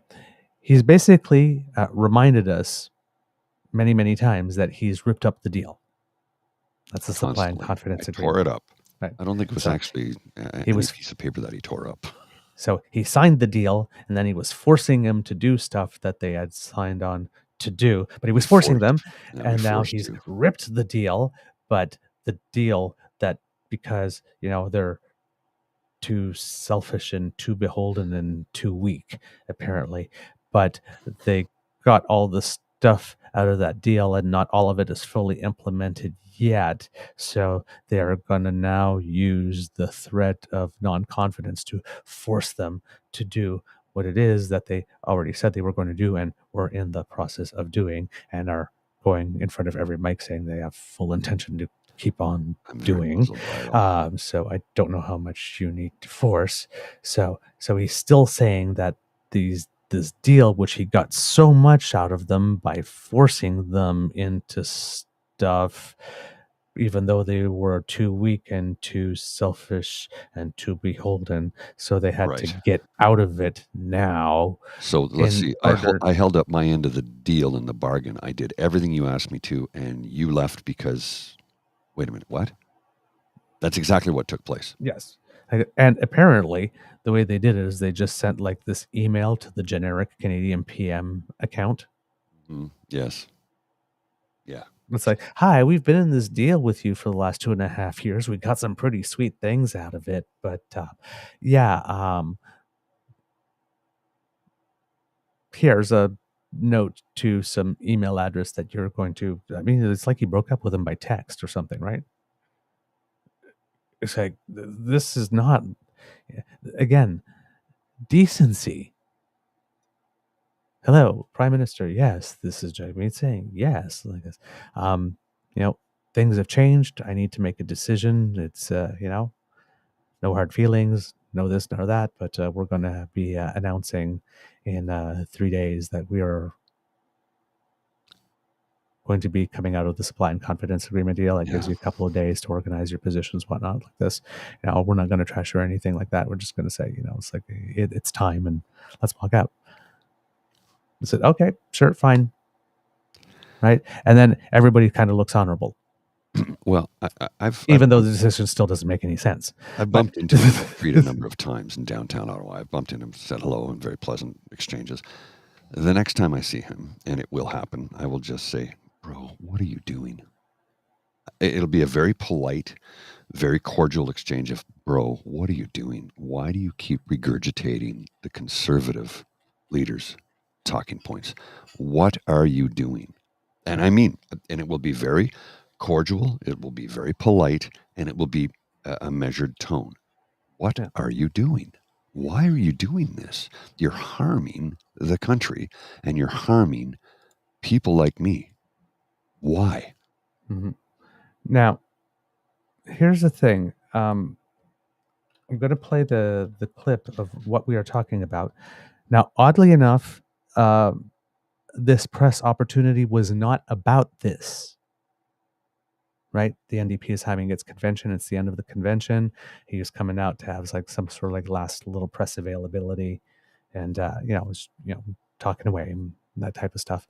And then one of the questions that came about was asking him something. Now the audio for the people asking the question is not very, very loud at all, so I'm not able to understand what it is that was being asked. So I'm just going to start with Jagmeet's answer, and you'll see he mentioned something kind of casually, and that's what I'm saying. It's not like he has hinted at this before, so I'm guessing that's probably why the question came, because this discussion hasn't been anywhere in the public sphere over the last 4 or 5 months. Nobody's raised this, nobody's mentioned this, so there's no reason to be bringing it up somehow, other than okay, now the supply and confidence agreement is no longer a thing. You've mentioned in the past that maybe there was another way other than a carbon tax that you would be likely to champion. How do you feel about that now, given that Pierre Poilievre says he's going to call a bond confidence motion to get himself a carbon tax election at the first opportunity? Thus, basically going again, now, let's see, I've got you to do it twice now. Let's see if you'll do it a third time now, like this. What are you, chicken? So, this is Jagmeet Singh's answer. Let's watch this. Well, let's also be clear about Pierre Poilievre's position. He wants to have free reign for big polluters to pollute as much as they want. His plan is to say there should be no penalty if a company pollutes into the river or into the water or into the air in their communities. So that's his plan. He wants big polluters to do whatever they want, no rules for them. We're saying that they should be paying their fair share. A company that pollutes and poisons the environment, there should be a price on that. There should be a cost to that. They shouldn't be able to get away with poisoning our air or water or land without any penalty at all. That's what Pierre Poilievre is proposing. When it comes to workers, though, we disagree with the approach of Justin Trudeau, who's tried to pit workers against each other. He set up a scenario where in certain regions, based on electoral politics, he's giving advantages to the Atlantic provinces over other parts of the country. We disagree with that. I've came out very strongly opposed to that approach. We want to see an approach to fighting the climate crisis where it doesn't put the burden on the backs of working people, where big polluters have to pay their fair share, they have to pay the price of their pollution, but it shouldn't be on working people's shoulders. And so we've been working on a plan, and we'll be releasing our plan, our vision for how we can do that in a stronger way in the coming months. Will the plan include a consumer carbon tax? Well, we'll let you know when the plan is ready, and we'll let you know more details about it. Okay. So we have a concept of a plan. Exactly. We have a concept of a plan. Right? And he's literally falling in line with Pierre Poilievre on this one. Like, well, you don't want it on the backs of working people. Working people get more from it than they pay into it. Bro, has no one explained this to you?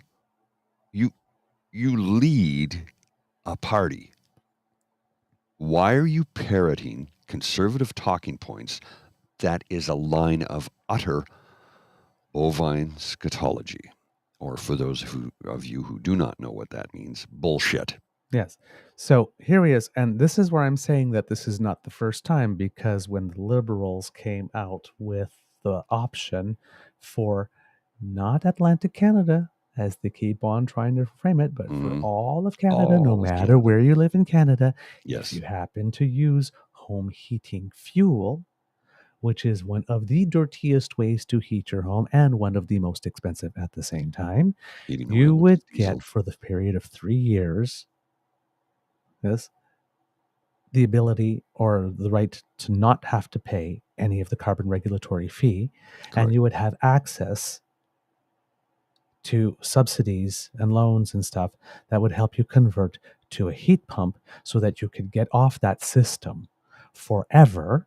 Yes. And save money, or only have it as a backup in case it was needed, because you don't. This is Canada. You should always have two, right? This is Canada, but thus permanently reducing your GHG emissions and permanently having those cost savings. Well, I have a number of family members in New Brunswick who I was visiting recently when I went down to help my parents out. Who they've all got heat pumps put in, all of them. All of them have put heat pumps in, and they're like, they've noticed their costs have diminished immediately. Oh, yes. They're cool, because they did it in the spring and throughout the summer. So the cooling aspect has worked incredibly well. How it will work in the winter? Well, actually, where they live in New Brunswick, it doesn't get as cold as it does here in Ottawa. Like minus 18 in Halifax, the city comes to a screeching halt. Because it very rarely ever gets that cold, and that's true. People on, and I'm sure Ree can attest to this. It doesn't often get that cold in Nova Scotia and New Brunswick. It's rare. Yes, you get a lot of snow, but minus 18 is a rarity in that part of the country. Yeah. So. Yes, you are correct, PNC Bio. So, yeah. I did speak incorrectly. You are correct on that. Yes. Bovine scat. Yes. So, scatological humor. Jagmeet Singh has been the leader of the NDP since 2017. In the 2021 election, the party's carbon mitigation plan, carbon climate plan, whatever, was kind of laughed out of the entire election. By anybody serious. It was like we literally had a situation where the Liberals, the beholden to corporate interests, too weak and too selfish Liberals, had a climate policy that was rated better than the NDP's. The world was flipped on its head. Then came the time to act on this exemption. That's the word I was looking for. And Jagmeet Singh voted against that. Yeah. And now here he is saying, and you know what? There might be a case to be made that even though it is absolutely the best way to go about it and the least expensive, that it is now so politically toxic that we have to find another way because the Conservatives have managed to poison the well so badly. And that strategically, this is a genius move from Jagmeet Singh to be the first to jump off that ledge if he wants to be Canada's progressive option. He sees the future. He sees that talking about carbon tax, the way we've been talking about it, is political suicide now. So let's move to another model. Problem is he's had 7 years to come up with another model. Yes. Just like Donald Trump has had as Kamala Harris pointed out, 9 years to come up with another version of Obamacare. Yeah. This wonderful, great plan that they keep on telling us is coming. Just wait, you'll see it. Mhm. Stephen Harper did the same thing for about a decade. It's like, with carbon stuff, we have our own plan. Yes. The sector by sector regulation like this, that they only regulated 2 sectors and never happened. But he kept on saying he got very far on very little. He got very far on, but they say that, but we have our own plan. May we see it? What is it? When will you start implementing it? We have our own plan. That's all we got. Look back. You'll see. Mhm. That's all we got out of them. And then eventually he did announce that there would be some type of carbon regulatory pricing because it is an inherently conservative Plan. idea. As Yes. Stephen Harper was facing the music that it was going to start affecting international trade if we didn't have any whatsoever, because where we would be able to export our products would be limited. And when you like making money, well, having fewer markets to sell your products is like the shower scene from Psycho. Well, See, we could have used the scream again there. This one the other day from Pierre Poilievre on September 10th. When you tax the truckers who move the food, you tax Canadians who buy the food. By 2030, the NDP Liberal carbon tax will cost our long-haul truckers $4 billion. Signed to axe the tax and bring home lower prices. Okay, Pierre, you might have noticed I had a comment in here. Let's not forget every trade deal we have with European countries require a carbon regulatory recovery fee. No plan, no deal. By axing it, he would cost us billions and kill thousands of jobs. He cannot tell the truth about anything. 3-word slogans is all he has. Yep. Exactly. If you kill the carbon regulatory recovery fee, because it is not a tax as determined by the Supreme Court of Canada, if you kill that, trade deals we have globally are done. They're finished. They're gone. Gone. He doesn't mention that when he talks to people about how he's going to axe the tax, because he knows he can't axe the tax, because he knows that if he does that, it will cost us billions and lose hundreds of thousands, if not millions of jobs. He knows this, but he's lying to you. It'll be a hidden tax with him. Yes, of course. And there'll be no rebate for Canadians, by the way. No. Well, no, there will be no rebate, and we already have proof of that, right? Yeah.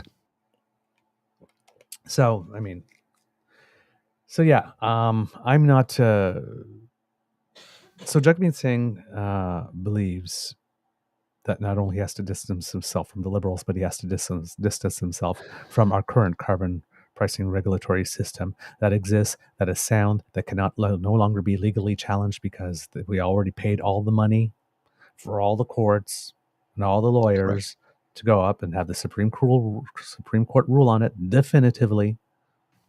Well, and remember that he wants to go and he wants to start this process up all over again with another system. This is from CP24, this headline. Canadian CEOs worry about climate change all or most of the time. In a survey, the proportion of Canadian business leaders who say they are worried about climate change jumped dramatically in 2024. In a newly released report by Deloitte, 85% of the 129 Canadian executives surveyed between May and June of this year said they worry all or most of the time about climate change. 85%. That's a sharp increase from the 59% who said they worried all or most of the time in 2023. Notably, this year's edition of the Deloitte survey shows many Canadian C-suite executives identify themselves as being personally affected by climate change. 54% of those surveyed said they have been impacted in the past year by flooding, while 47% said they have experienced extreme heat, and 33% said they have been affected by wildfire or wildfire smoke. What showed up in the survey was the sense that executives had been personally impacted by a number of areas that are climate related. As executives are experiencing more directly those impacts in their lives, I think that translates perhaps to it being more front of mind for them. The findings coincide with what will likely go down as Earth's hottest year on record after a summer of scorching temperatures globally. In Canada, this is key. The insurance industry has already declared 2024 the most costly year ever for weather disasters. Storm-related flooding in Toronto and southern Ontario, the wildfires in Jasper, and a severe Calgary hailstorm count among the severe weather events experienced this year. According to Deloitte, 78% of Canadian C-suite executives expect a high or very high impact from climate change on their strategies and operations over the next 3 years, compared to 70% of the survey's global respondents. In Canada, a majority of executives said their operations are already being impacted in many ways, including higher insurance costs and lack of insurance availability. That last part is very key: lack of insurance availability. The cost of climate mitigation and scarcity and cost of resources. This is the thing that we need to focus on here. It's the lack of insurance availability, because insurance companies are not insuring homes in the state of California. You buy a new home? Sorry, we're not insuring it. You build a new home? Sorry, we're not insuring it. Like, excuse me, what? No, the chances of it being burnt to the ground by a wildfire or a mudslide or. No.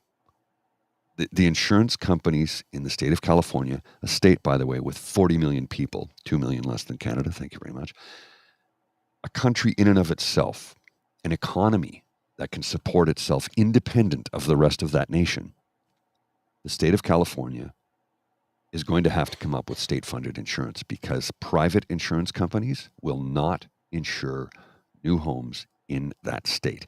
That's going to happen here soon too. I guarantee it. It's not a question of if, but when. And when that happens, provinces will have to come up with their own provincially funded insurance companies, like they already have in British Columbia for automobiles. Mm-hmm. And by the way, when it's a provincial matter, it's not focused on profit. It's focused on coverage. And if you have a good driving record, guess what? The following year, your rate drops and you get a rebate in the form of a check deposited into your account. Why can't we do that here in Ontario? Oh, I know why. Dougie's friends won't be able to profit from it. So I have to step away for a few minutes, sir, while I needed to go take care of Ms. Lola. I'll join you on the phone in a few minutes, but Ms. Lola really needs to go out, so I'll be back shortly. Yep, absolutely. So yes, Jagmeet Singh comes out as establishing some distance on carbon pricing, says he'll be working on a plan that he'll present. So typically, as Mr. Grizzly said, concepts of a plan. When we already have the system that is the most effective and the least disruptive. Now, it doesn't mean it's the only thing that we have to do, because if we were doing all of that, then we'd have to set that carbon tax rate way higher and change behavior way more quickly. And we would still need some incentive programs and help people with transitioning to different methods of production, and establishing the infrastructure for all of that. That's all of that work still needs to be done.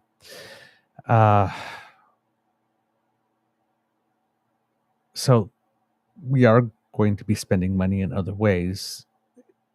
It's never been comprehensible to me that the Conservatives are against this, because they know it needs to be done. There will be economic impact and consequences, like we were saying, that will limit our trade, and they definitely don't want that if they are the party of the economy. So therefore, at some point, it becomes an inevitable cost of doing business. So since it is, let's make it the most efficient, less bureaucratic, which is a carbon price. So they can't, in genuine conservatism, they can't outright the liberals, because this actually is a good idea from the right. And it's been implemented. And then for the NDP, the fact that they're claiming that it's happening on the backs of workers is completely diving into Poilievre's populist talk, of course. And he's, of course, has some motivations, because about half of the NDP's seats come from British Columbia. But he's got another part of his seats that do come from more rural communities, right? So he's trying to speak to two different groups at the same time with this one. So he has to come up, because he's saying that he still believes that we can't give polluters a free pass. Now, that might mean legislation that strictly imposes some type of fee on heavy emitters, because I'm not sure if we have that yet on the heaviest emitters, because Alberta conservative governments do what Alberta conservative governments do when you talk about, raising the cost to produce oil and gas by even 1 cent in any way. So that could have something, could be something that's at play here. But he's going to have to find a solution that either imposes these fees on heavy emitters in some way, or caps or something in some way that doesn't translate back down to the worker, as he calls it. But we all know that the way tax policy works is if you raise a corporation's inputs, then generally they will raise their prices. So eventually it all becomes passed down to the worker. And that's why I'm saying, if both of these parties are going to be addressing this in some way that allows us to still maintain our economic trade, they're going to have to be hiding the tax somehow, rather than have it transparent like it is now.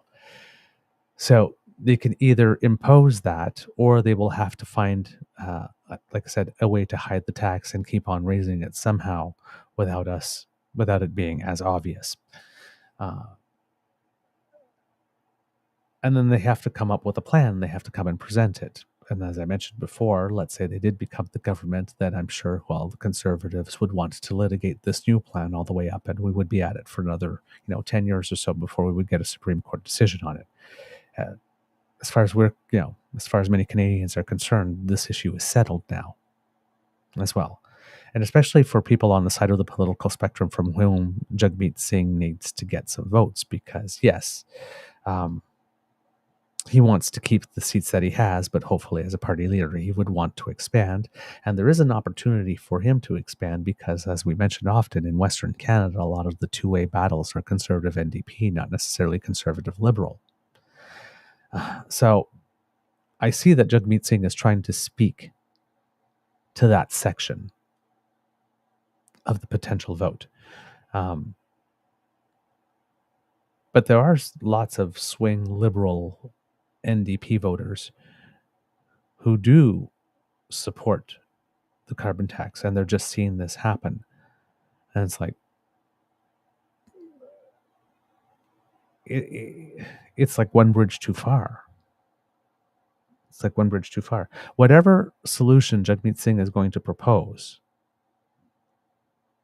is going to be more expensive and more bureaucratic than the one that we have now. It just can't help it. So hopefully it will be easier to explain, because that's about the only way you can get it. But he might be sacrificing a big amount of votes on the left flank of his party in order to try and shore up some progressive conservative vote that doesn't want to go conservative out west. Now, the thing about this in particular that I find, again, depending on how you want to look at very strategic or very dickish, is that we have two by-elections coming up, Elmwood-Transcona and La Salle-Ville-Verdun on the 16th, so in 3 days. So the move to distance himself from the Liberals was seen by a lot of people as a move to try and show voters in these two electoral districts, hey, if you really are tired of the Liberals but still want a progressive option, Is now we're giving you a permission structure to vote for us because we are no longer in the supply and confidence agreement. So, we have a little more independence, or more freedom to stand up to them, or to propose alternatives, or to press them for more, or however it is that they are going to try to sell this. But you could feel safe voting for us. We are not liberals, because we are different. We are similar enough, but we are different.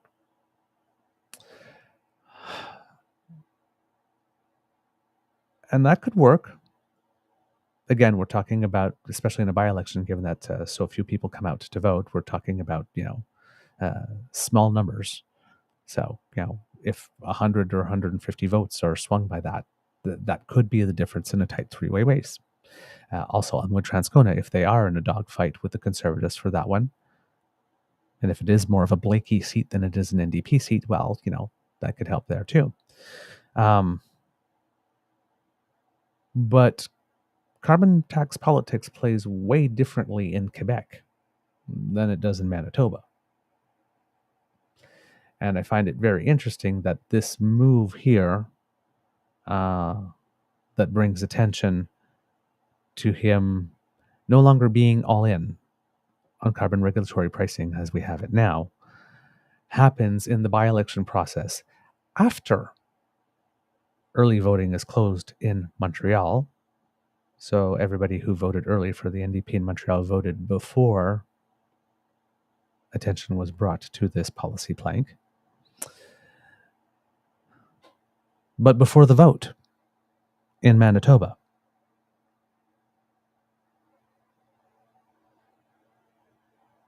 I find it hard to believe that the timing is accidental.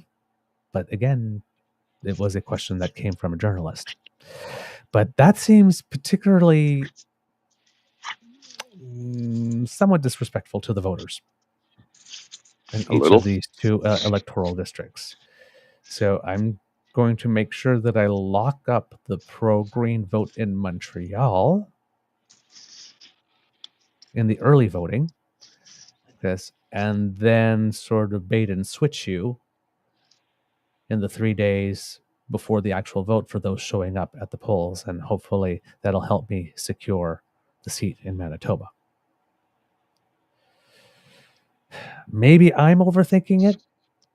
Maybe not that much thought was put into it. But my squirrely political mind just can't help but notice the timing of drawing attention to this different policy flank. Ooh, something must have happened. So yeah, we'll see what fallout there is from that. I mean, sorry, yes.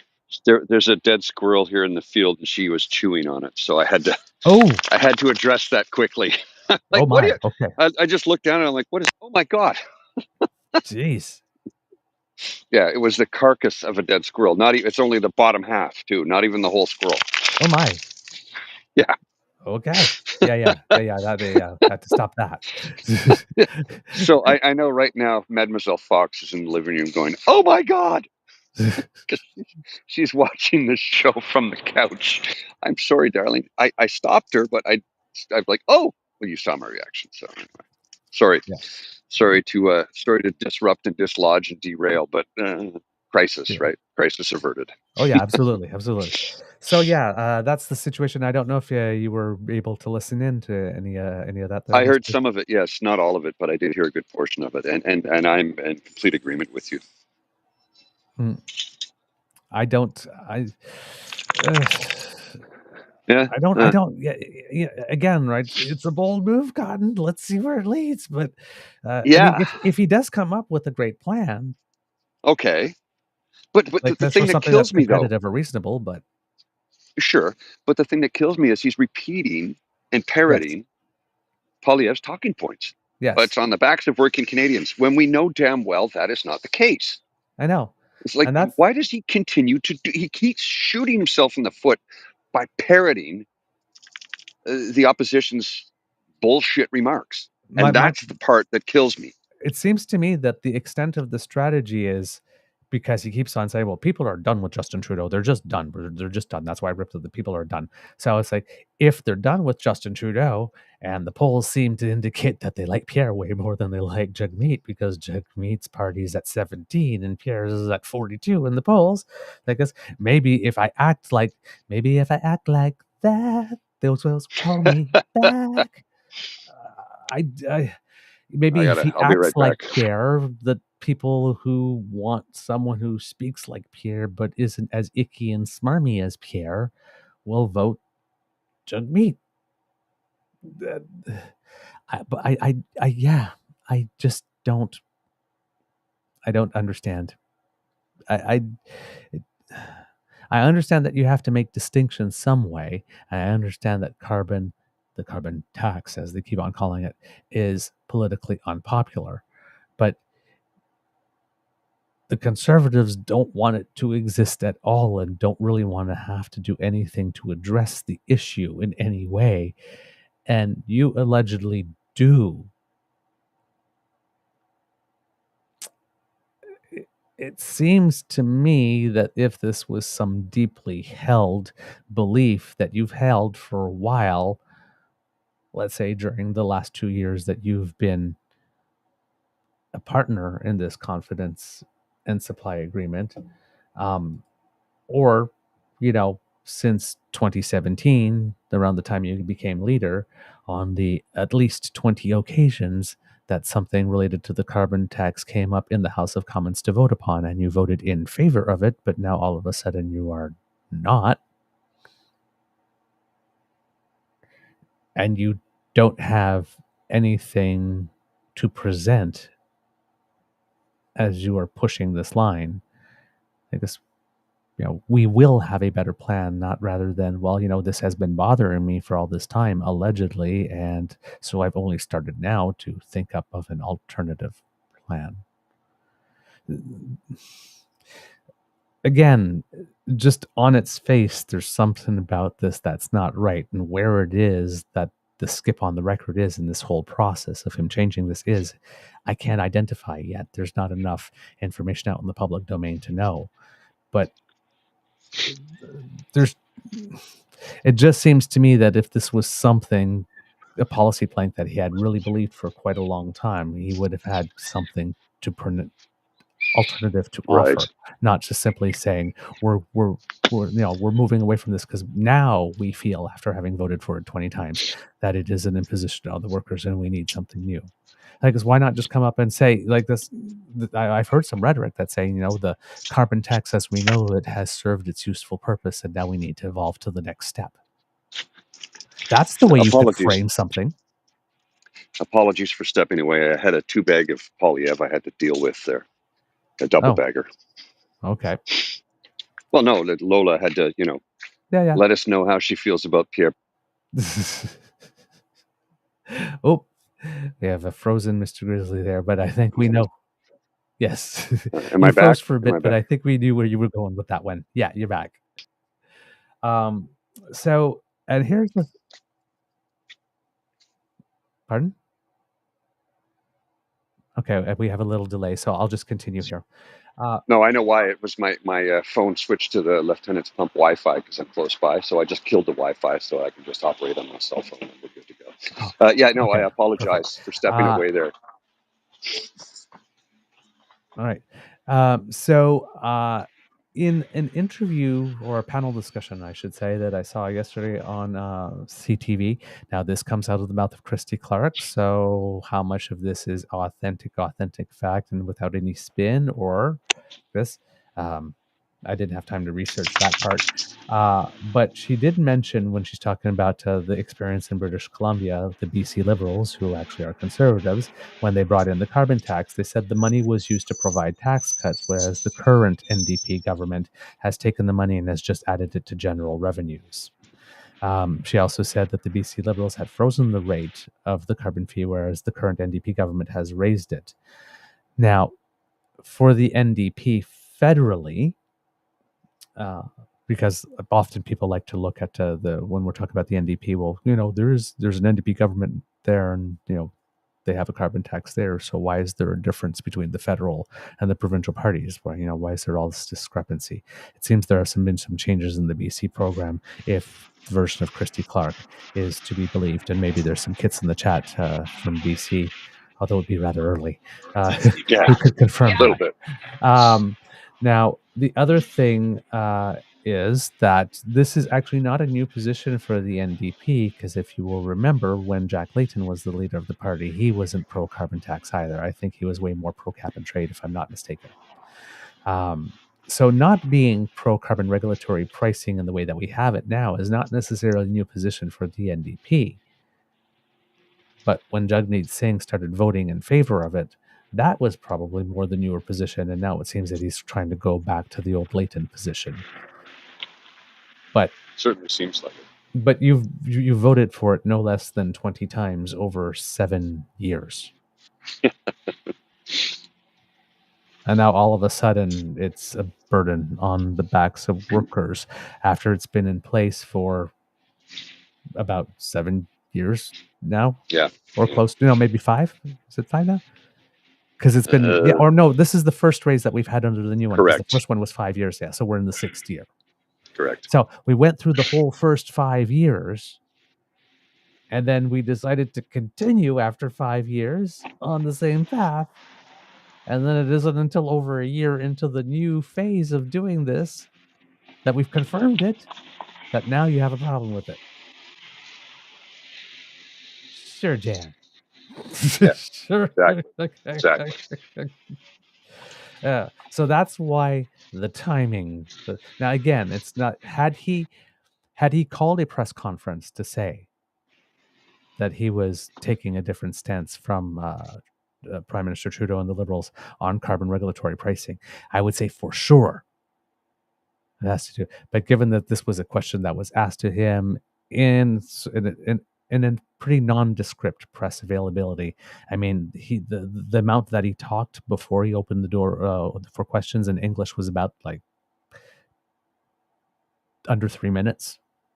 So it's just sort of like, hey, things are over, and we're looking to move together as united, and blah blah blah. Yeah. And, I could like play that 3 minutes and go stop, because here's the thing that you say that you want to do, but as you're doing the complete opposite thing as you're saying you want, and play that game again.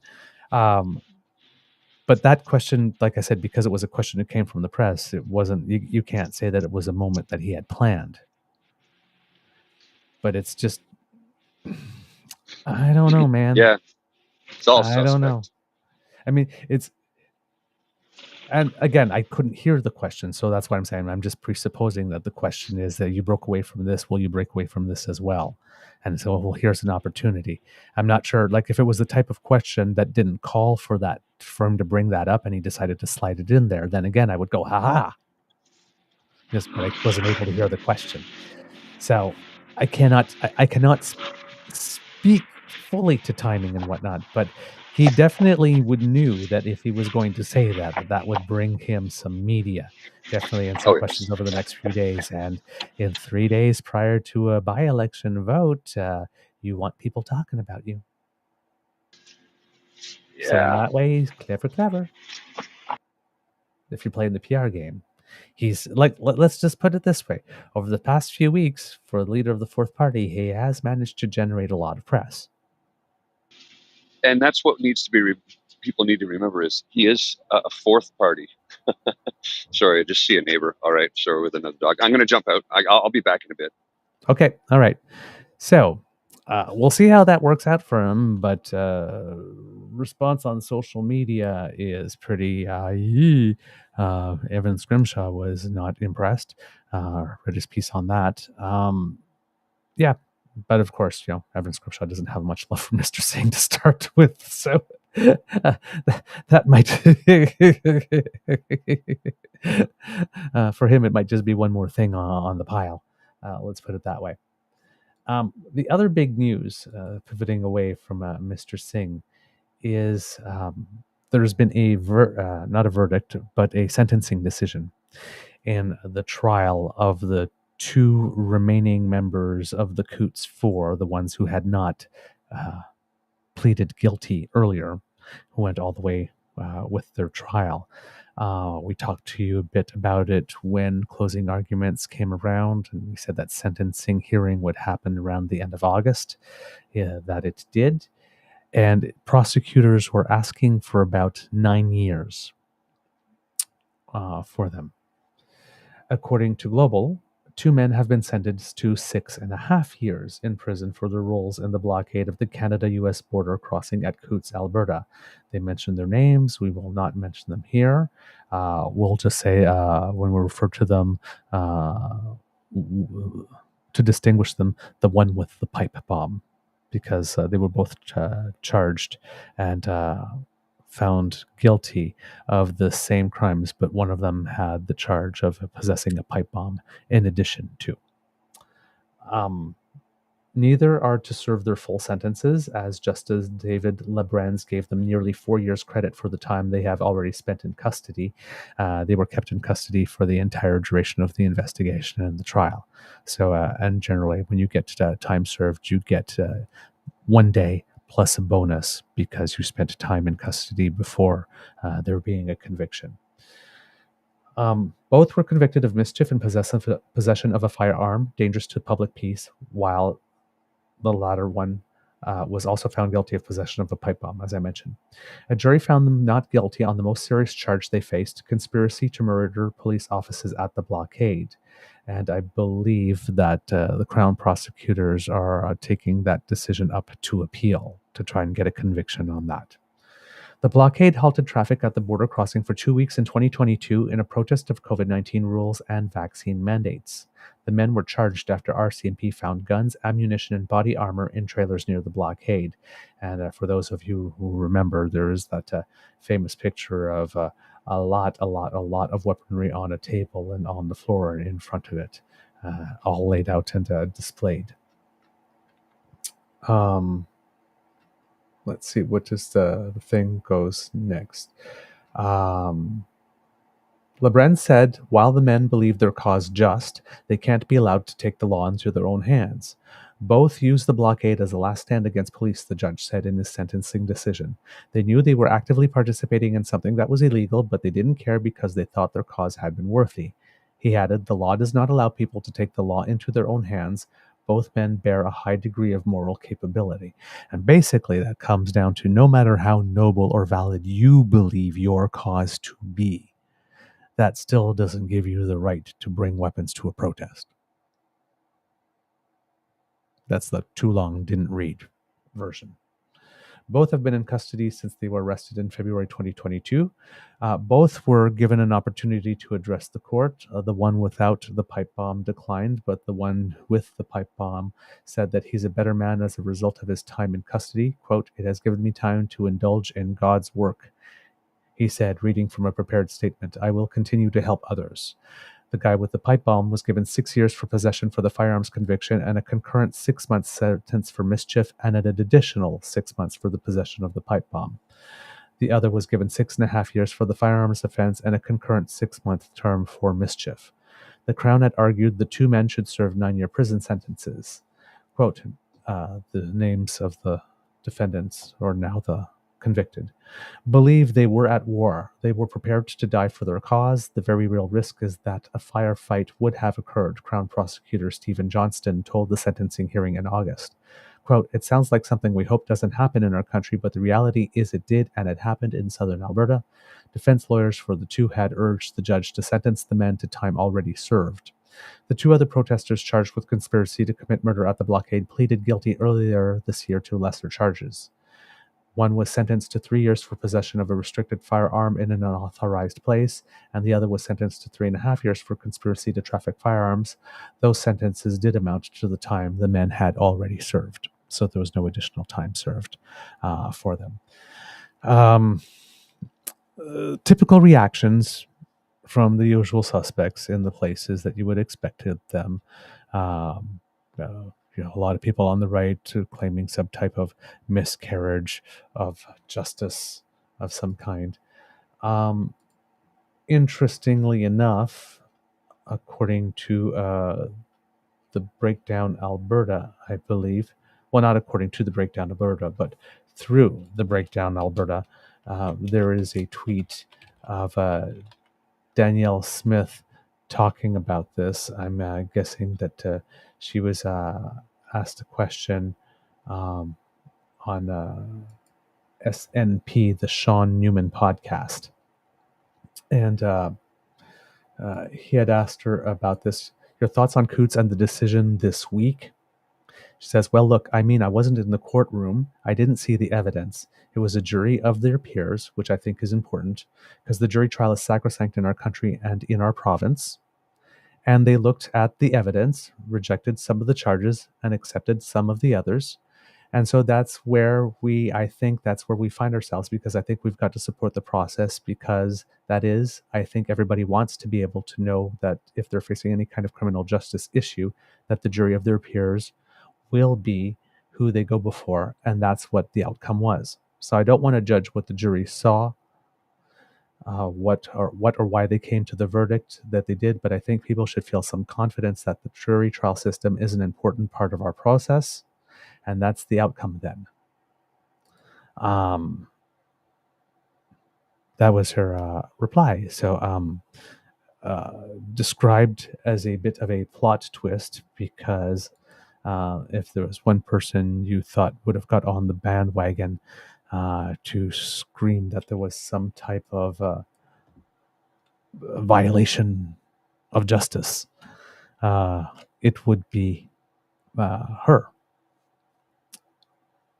Because she has sort of come out in favor of this type of thing before, or if not in favor, not fully against. Let's put it that way. So yeah, this seems to be an interesting decision. It was a jury, and a jury decided, and we need to have faith in our court system, and that's the outcome.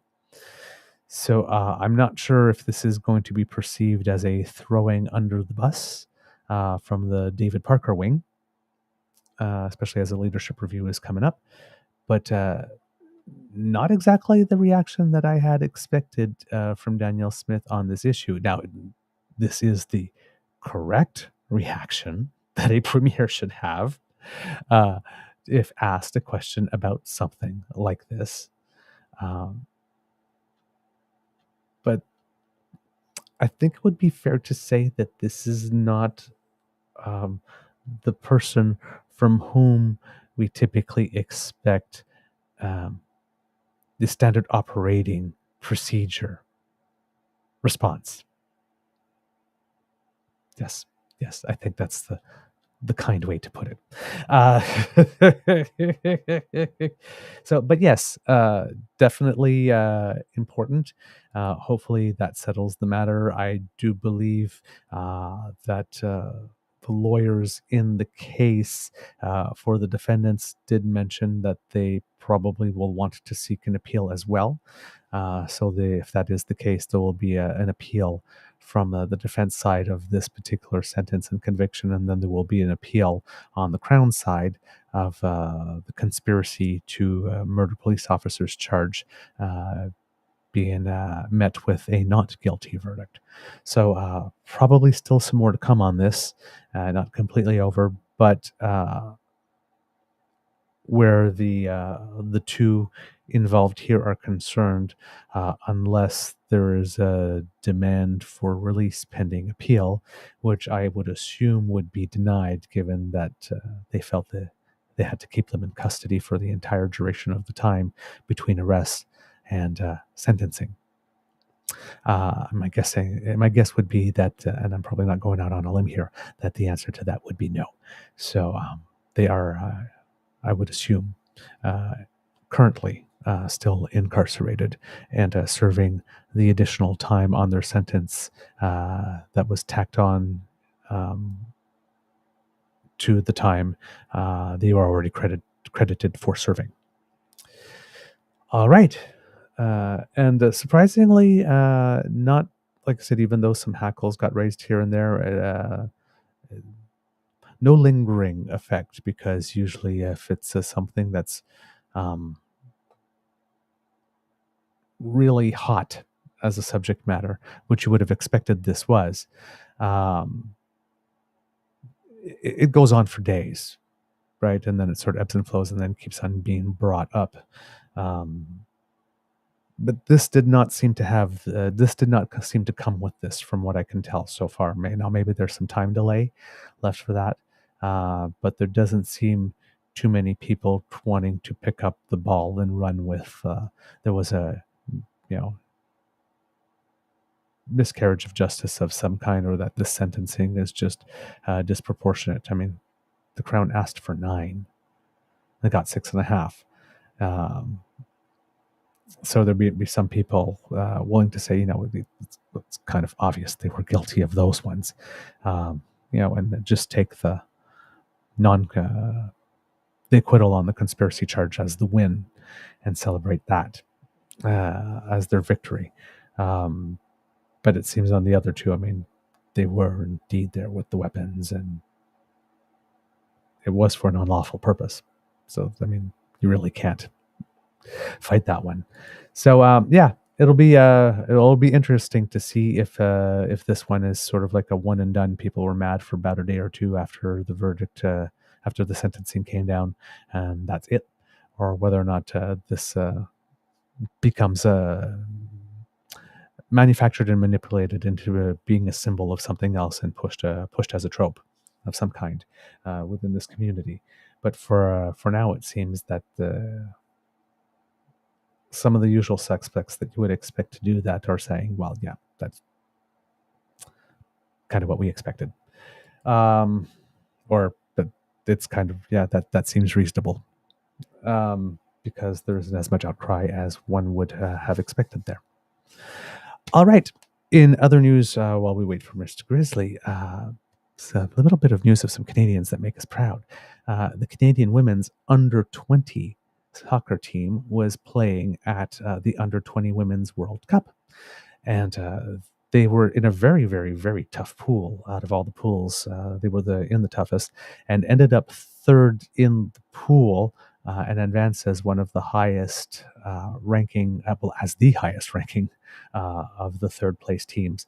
But when I say it's close, it was really close. Like the team in second place, they had the exact same number of points, wins, and whatnot, and was it like by a goal differential of 1, that one was in second place and one was in third place. But they did make it into the bracket round, unfortunately, because they were ranked lower. They got a tougher opponent in the first round. They were facing Spain and were eliminated. But good for the team to make it out of pool play and to make it as one of the top 16 teams in the world at this tournament. So congratulations. Also, because I'm a tennis nut, Kits and Cubs, the Davis Cup is on at the moment. That's the big cup where big tournament where nations send their best players, and they play a certain number of singles matches and doubles matches, and when it's country against country. And there too, we are in a pool play. Team Canada won it in 2022 for the men, but last year we got surprised by Finland.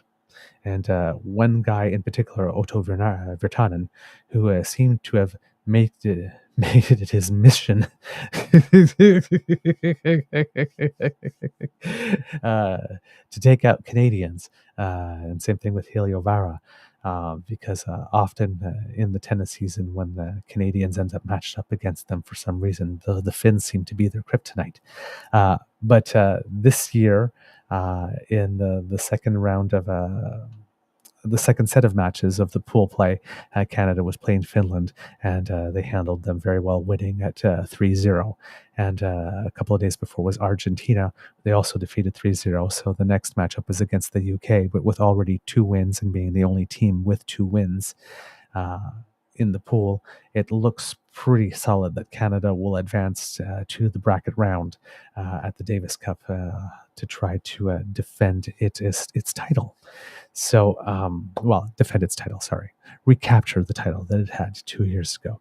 Denis Shapovalov and Felix Auger-Aliassime have had a bit of an up and down year, to be totally honest, but had some highlights for Felix Auger-Aliassime, like, for example, the bronze medal in mixed doubles at the Olympics. nothing to sneeze at in any way, and fourth place in the singles. He played in the bronze medal match, but lost that one, finished fourth. And Denis Shapovalov has gotten to some later rounds in some of the Grand Slams this year, even though his regular season hasn't been all that hot. But against Argentina, Denis Shapovalov was facing a top 35 player in the world and handled him in straight sets, even though Shapovalov is ranked 100th at the moment. So both of them seem to really find their game when they're playing for Canada. For some reason, they tend to. There's something about the maple leaf on the back that does something for them. And it was the same thing with Daniel Nestor, and the same thing with Vasek Pospisil. But Daniel Nestor, I mean, he was a number one doubles player anyway, like outside of like the Davis Cup tournaments and Olympics and stuff like that. But yeah, there's something about I don't know what it is when it comes to like team tennis, but the Canadians, you could almost count on them to like really, really up their game when they get to that type of play. So right now, they are doing this very proud, 2-0, Great Britain to go, and then we go to the brackets, and then it's country against country, winner take all, knockout rounds, which is very, very, very exciting tennis. So I will definitely be cheering. Nice. Mr. Grizzly, do you have anything? No, sorry. It took me longer to get back on the air because there was a domestic squabble happening on the street in front of my building, and I was ready to run down there and intervene, but as it turns out, I don't need to. So I was monitoring it for a few minutes to make sure nothing bad was happening, and it's just a gentleman who seems to be very upset. He's not raised his fist towards the woman he's speaking to, so I think we're going to be okay. I did record a little bit of it. I'm not putting it on the air. I recorded it for the sake of if something is needed in the event that the police are called, there's video evidence of what was going on. But no, it's not for public consumption, even though it's happening in public. We're not sensationalizing things like that, but that's why it took me so long to come back, because I just wanted to make sure everything was okay. We were standing here in the living room when I walked in, and I'm like, somebody on the street shouting in German? Oh. Well, it sounded like it. It wasn't, because we couldn't hear it clearly at first. It's the old saying, it's like, tell people you love them, but shout it at them in German so it confuses them. Yeah, exactly. Okay. What's the German word for ambulance? Remember, in the word for ambulance in multiple languages is a variation of the word ambulance. English, ambulance. French, ambulance. Spanish, ambulancia. Italian, ambulancia. Yeah, it's a variation. And then when you get to the German, what is the German word for ambulance? Krankenwagen. I have one last thing before we go. Mark Miller, Minister Mark Miller, pointed out something to all of us. I think I know where you're going with this. Premier Smith Standing requests this year to the federal government for 30,000 permanent residency spots necessary to strengthen the Alberta economy. And I will read this in for you kits and cubs. From the Premier of Alberta, to the Right Honourable Justin Trudeau, Prime Minister of Canada, Office of the Prime Minister, 80 Wellington Street, Ottawa, Ontario, K1A0A2. Dear Prime Minister, I am writing in response to the letter sent by the Honourable Mark Miller, Minister of Immigration, Refugees and Citizenship, informing Alberta of its 2024 allocations under the Provincial Nominee Program. With no prior notification, Minister Miller advised that Alberta will not receive any increases in 2024 allocations to nominate future newcomers and temporary workers to become permanent residents and stay in Alberta. I am very concerned with this decision, given the adverse impacts it would have on our province's economy and ability to help Ukraine evacuees find permanent jobs and futures in Alberta. Over the last year, Alberta has participated in good faith in federal, provincial, territorial consultations on provincial nomination allocations. In September 2023, the Honourable Mohammed Yassin, Alberta's Minister of Immigration and Multiculturalism, requested a much-needed increase in Alberta's provincial nominee program allocations, including 14,000 in 2024, 14,700 in 2025, and 15,435 in 2026. The revised allocation of $9,750 for 2024 not only falls below this request, but also falls below the 2024 notional allocation of $10,140 previously provided to Alberta by the federal government. And for those who don't know what that is, the notional allocation is like sort of like the number that they determine that you need to maintain stability. Right. Okay. So we have a situation here where the Minister of Immigration is telling Alberta that they will get $9,750, which is lower than the notional $10,140 for 2024. But Danielle Smith is turning around saying, but that's $14,000 less than we need. So she's asking for more than double the allocation. Just so you're doing the math here.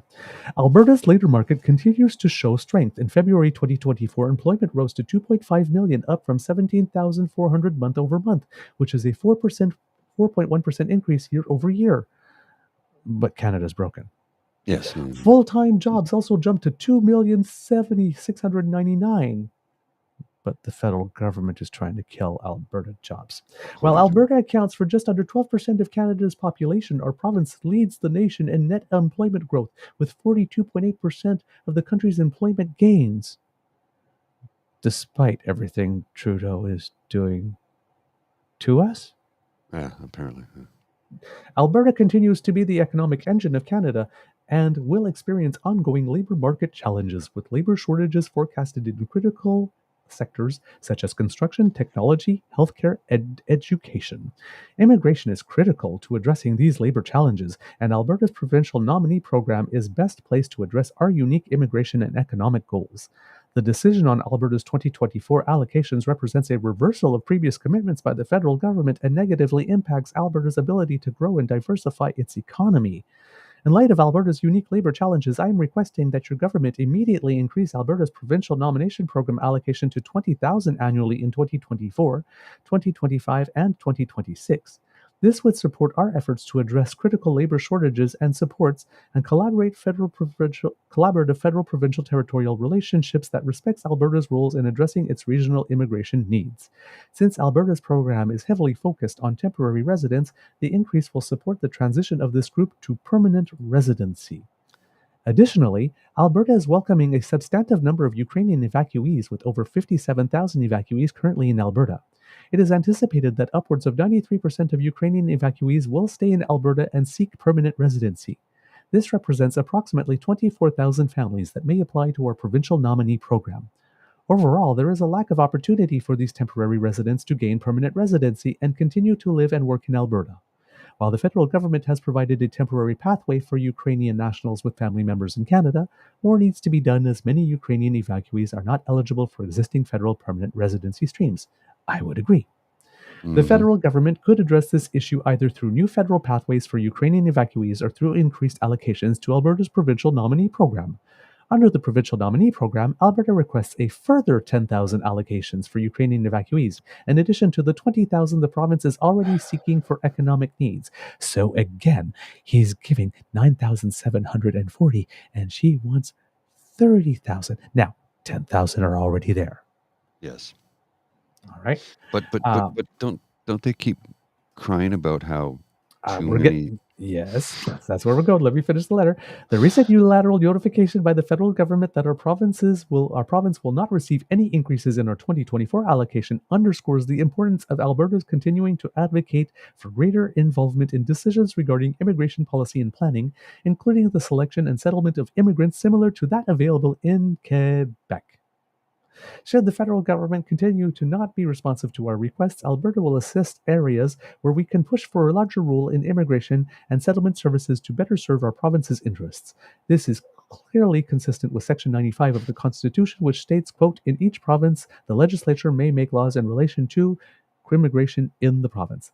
Thank you for your prompt attention to these concerns and requests. I urge you to reverse this short-sighted decision and meaningfully consider Alberta's unique challenges. Sincerely, Daniel Smith, Premier of Alberta, C.C. Mohammed Yassin, Minister of Immigration and Multiculturalism for Alberta, and Mark Miller, Minister of Immigration for Refugees and Citizenship. And you will notice that at the end of this message, she throws in an insult.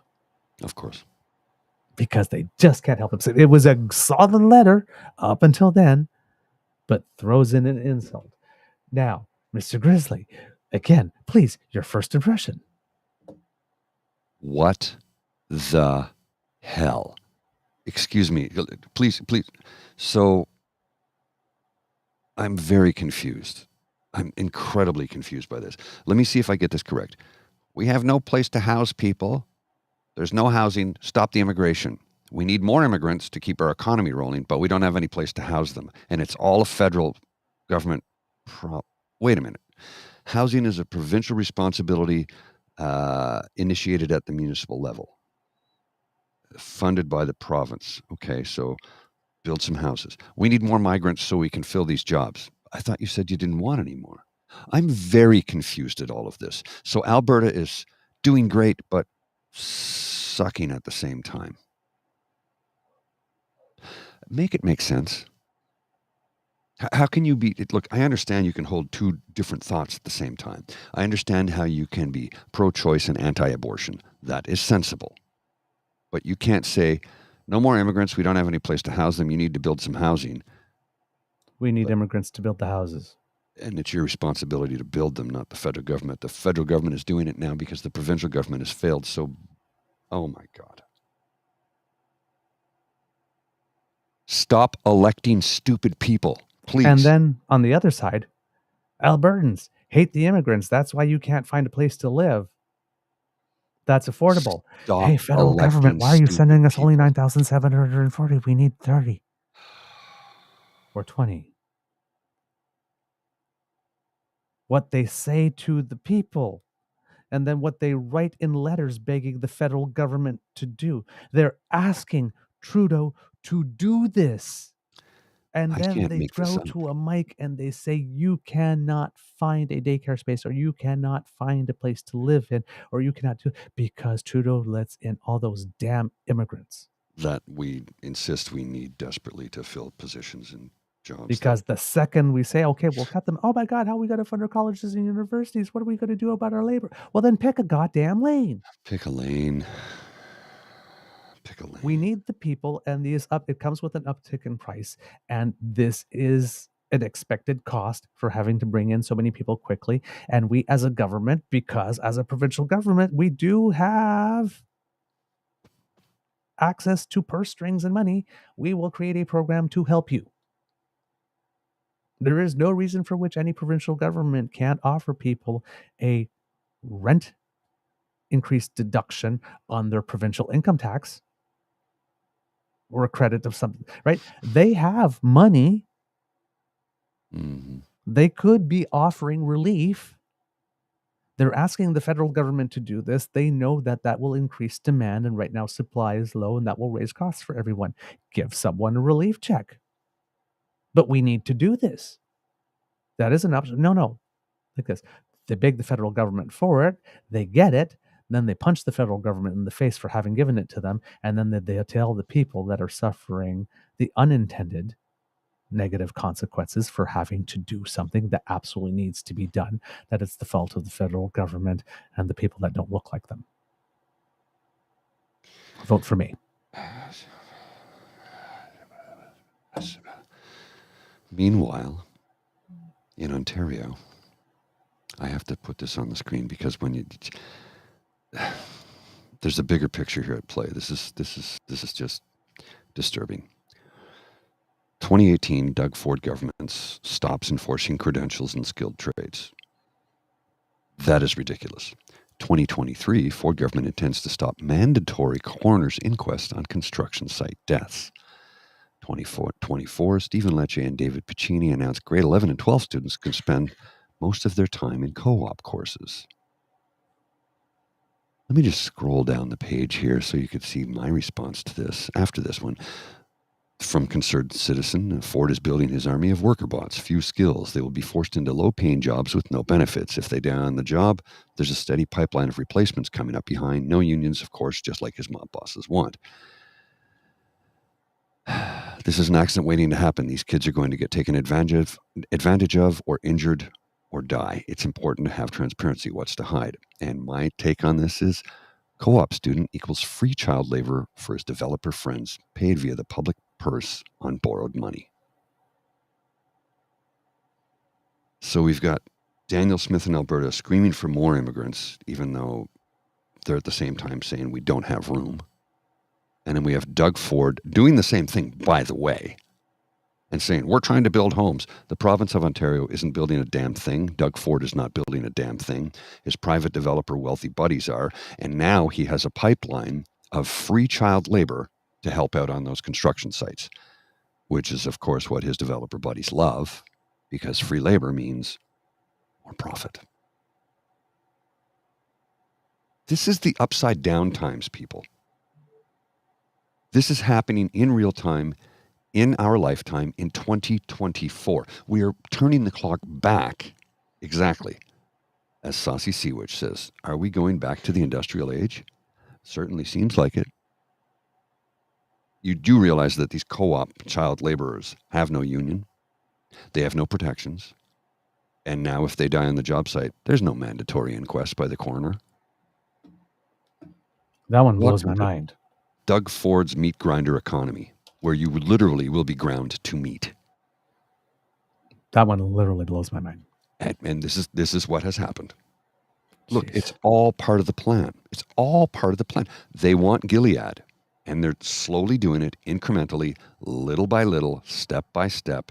And this is not good. And not enough people are paying attention to this because it's done over in this department, over in that department, over there, over here, over there. Next thing you know, all of a sudden, tattoos can't be visible in the workplace because it sets a precedent. So ladies, you need to, if you have sleeves or any, you need to cover up.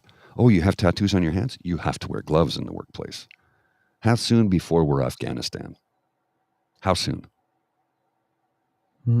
If we let this go, it will happen. Because remember, and I've shown the photos before of Afghanistan in the 70s, ladies walking about in miniskirts, going to parties, enjoying and living their lives. And now they're completely covered head to toe. Not even the flesh on their hands is allowed to show. You think it can't happen here? In the recent news reports we just showed is like even how much when they're allowed to speak. Correct. You think that can't happen here? I'm telling you, it can and it will if we don't pay attention. Do you think in 1929, somebody living in Germany envisioned the Holocaust? Do you actually believe somebody thought that would be a real thing? We know it happened. The proof is there. Auschwitz is a memorial to people whose lives were taken from them in an industrial fashion, by the way. If you had to ask somebody in 1929 Germany if they thought that was possible, they said, oh, that would never happen. It's done incrementally until they get enough power and enough control to when they can do exactly what they want. And if you think it can't happen here, you are naive. Because they want voter apathy. How did Doug Ford get a majority? 43% of the population of Ontario came out to the last vote. He got, 13% of the vote? And that gave him a majority with 13%. Yeah. If you think it can't happen here, I'm telling you it can and it will if you do not get out and fight for our democracy. Democracy is something you do, and you have to do it every damn day in every damn way. And I know I sound alarmist and I sound hyperbolic, but the thing is, I'm not. I'm not hyperbolic. Alarmist? Sure. I'm ringing the alarm bell. This can and will happen here if we get lackadaisical and apathetic. And I think that's a good note to end this episode on, Mr. Grizzly. We hope that you enjoyed this episode of the Daily Beaver Morning Show because we love making this for you. Remember that sharing is caring and word of mouth is priceless. And we want you to tell your peeps and poops all about us. So please do so. And we thank you very much when you do. If you would like to not miss an episode, you don't have to, thanks to the Ray Girl. She's flying, she's fabulous, and she sponsored our pod page. That's podpage.com/the-true-north-eager-beaver, lowercase letters with the hyphen between each one of those words. Or if you scan that QR code right there, that'll bring you right to the page. And if you click on subscribe, we come directly to you. No fuss, no muss. Kind of fancy. And if you would like to support us in other ways, then you need to make like Kit Elaine and surf on down to the True North Eager Beaver Media Incorporated YouTube page, where we have 3 buttons for you to like, share, and subscribe. Flick them. Make like Kit Cassie. Make like Kit Cassie's Cowboy. Get yourself some happy.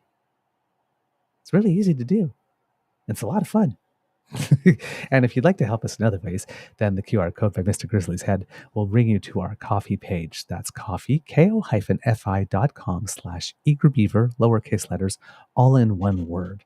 And there is where you will find our tip jar. So if you like the product that we produce and you would like to encourage us to do more, well, we definitely incur some costs to bring it to you. And any help that you could provide us definitely makes the load a little lighter to bear. So if you have some loonies or toonies weighing you down and you think that we are worthy of them, please go to our coffee page and make a little donation. Buy us a cup of coffee or a hot chocolate. Yum, yum, yum, yum. And let us, a little pat on the head and say, good grizzly, good beaver. And if you are not able to contribute financially, that is quite all right, because the gift of your attention and participation is the thing that matters most to us. Yes, it is. And we love to hear from you. So please write to us, truenortheagerbeaver@gmail.com. Let us know what you think about the show, good, bad, or ugly. If ugly, please be gentle. We're sensitive creatures. Yeah. Look, hate watch us if you want, but we don't want hatefulness in the Yes. commentary. Yes. You could also write to us via our Twitter page @TrueEager, our Facebook page, True North Eager Beaver, or leave us a comment right here if you're watching on YouTube in the comment section. We do try to read everything. We do. Thank you so much for everything and for all the wonderful compliments. And I have to say, in particular, Kit T. Wigmore, you are really, really, really, really, really good for my ego, for our ego. You are such a source of kindness and positivity and good encouragement and pointing out really nice things that we do that resonate with you. Thank you. Thank you. We see them, we see you, and we appreciate they're like little jolts of happiness throughout the show for us. So thank you. It's very kind of you. Because democracy is something that you do. By-elections coming up on the 16th, Elmwood, Transcona, and La Salle-Ville-la-Mar, Verdun on the 19th in the Bay of Quinte area if you're in Ontario for the provincial legislature. And of course, nominations close on September 19th for Ward 15 in Toronto. And yeah, that Russia thing is still going on. So please write some letters about that to your MPPs, to your MPs, I should say, and Kits and Cubs. Mr. Grizzly and I were able to do that project that I had proposed. So we did go to the Department of Justice website, found the indictment, and read it. And then we have a couple of comments, a bit of commentary after with some news story developments related to it as well.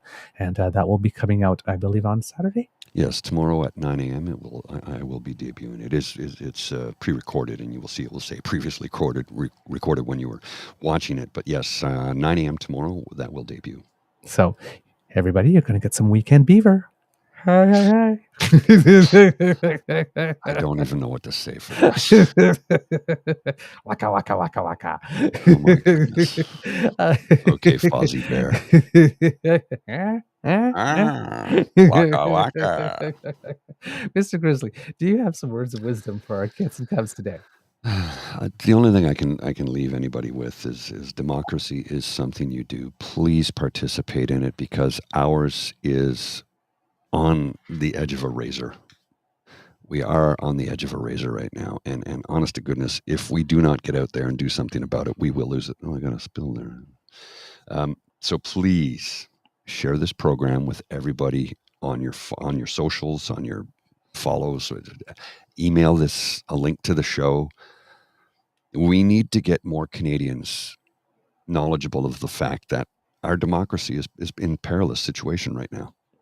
We have bad actors who would do us harm. And right now, it looks like the leader of the new Democratic Party is one of them. I said it looks like it. I didn't say he was. I want to preface it with that, but it looks like it because he's parroting the talking points of the Conservative Party leader, and that is not good.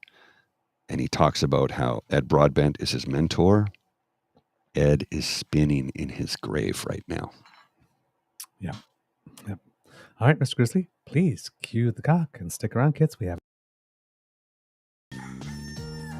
You are listening to a True North Eager Beaver Media Incorporated podcast.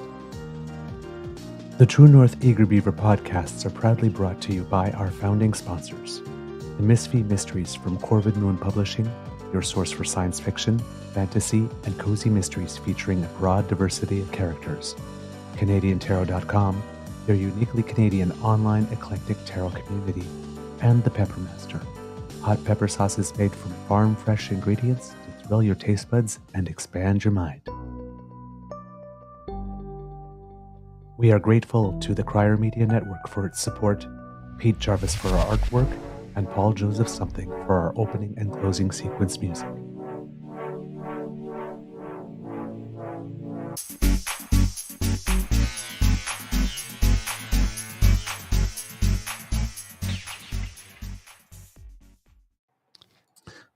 All right. Before you have your Easter egg, Mr. Grizzly, I just wanted to mention, Cassie mentioned in the chat with regard to the Coots thing. Don't forget the Coots frontman Marco Hugenboss is now trying to oust Danielle Smith as premier. So that's why I was wondering if that acceptance of the verdict was a bit of throwing under the bus. Of course it was. Of course it was. Mr. Grizzly. So I need to share this with you because this is just another example of abuse. And this is an abuser who is abusing us all and does it daily and never gets called it. So I'm going to put this on the screen. It's a tweet from Pierre Poilievre. And in his tweet, he says, "Sellout Jagmeet Singh, you voted for the carbon tax 24 times. You've supported Trudeau every step of the way. No one believes you've changed your mind." Didn't he just... Valid point. It's a valid point. It is a valid point. But here's where the problem is. He calls him Sellout Singh and says, you don't... Blah, blah, blah, blah. Now I want you to vote with me in non-confidence to fall the government. So this picture attached below is a picture of Justin Trudeau on a phone. And it says, "Jagmeet, you voted for the carbon tax 24 times. What do you mean you don't support it now?" And it's a picture of Jagmeet Singh on the phone. "Yes, Justin, but I need to say I don't to win by-elections." Yeah. And that is coming from Pierre Poilievre. Now, you see, if Pierre Poilievre didn't have all that history of dickish schmarminess, and this came out on its own independently, this would be a good play. Mm-hmm. But we know the place from inside where this comes. Oh, and you got to always consider the source. I got something else for you. Wait till you see this. Oh, God. This just came across my feed. I was about to sign off. This just came across. Okay. Irony is dead and self-awareness is not a thing. So this person, oh my God, I cannot believe this. This person has this. Let me show you this first, and then we'll go back and I'll show you the rest. So this person has this as their avatar. Okay. On the Twitter. Okay. And this is a person who is at the Freedom Convoy, the occupation of Ottawa, being led away in handcuffs while wearing the Canadian flag like a cape. Yeah. Okay. Yeah. And this is what this person has to say about Toronto police enforce the law against Palestinian protesters. So you're suddenly against freedom of speech? Freedom of speech does not include blocking traffic, vandalizing property, harassing people in restaurants, and stopping people from using a bank. Irony is dead. Dead. The absolute brain rot of a Freedom Convoy supporter saying this without a hint of irony or self-awareness. I'm just sipping my tea. See, when they do it, it's okay. But when somebody else does it and they don't agree with it, then it's a problem. So lemony. That's just, oh my God. Yeah, exactly, Kittlane. Face palm. Yeah. And with that, jazz hands. What else you gonna do? I mean, my goodness. Oh my God. Alrighty. I'll see you. Have a beaverific weekend, everyone.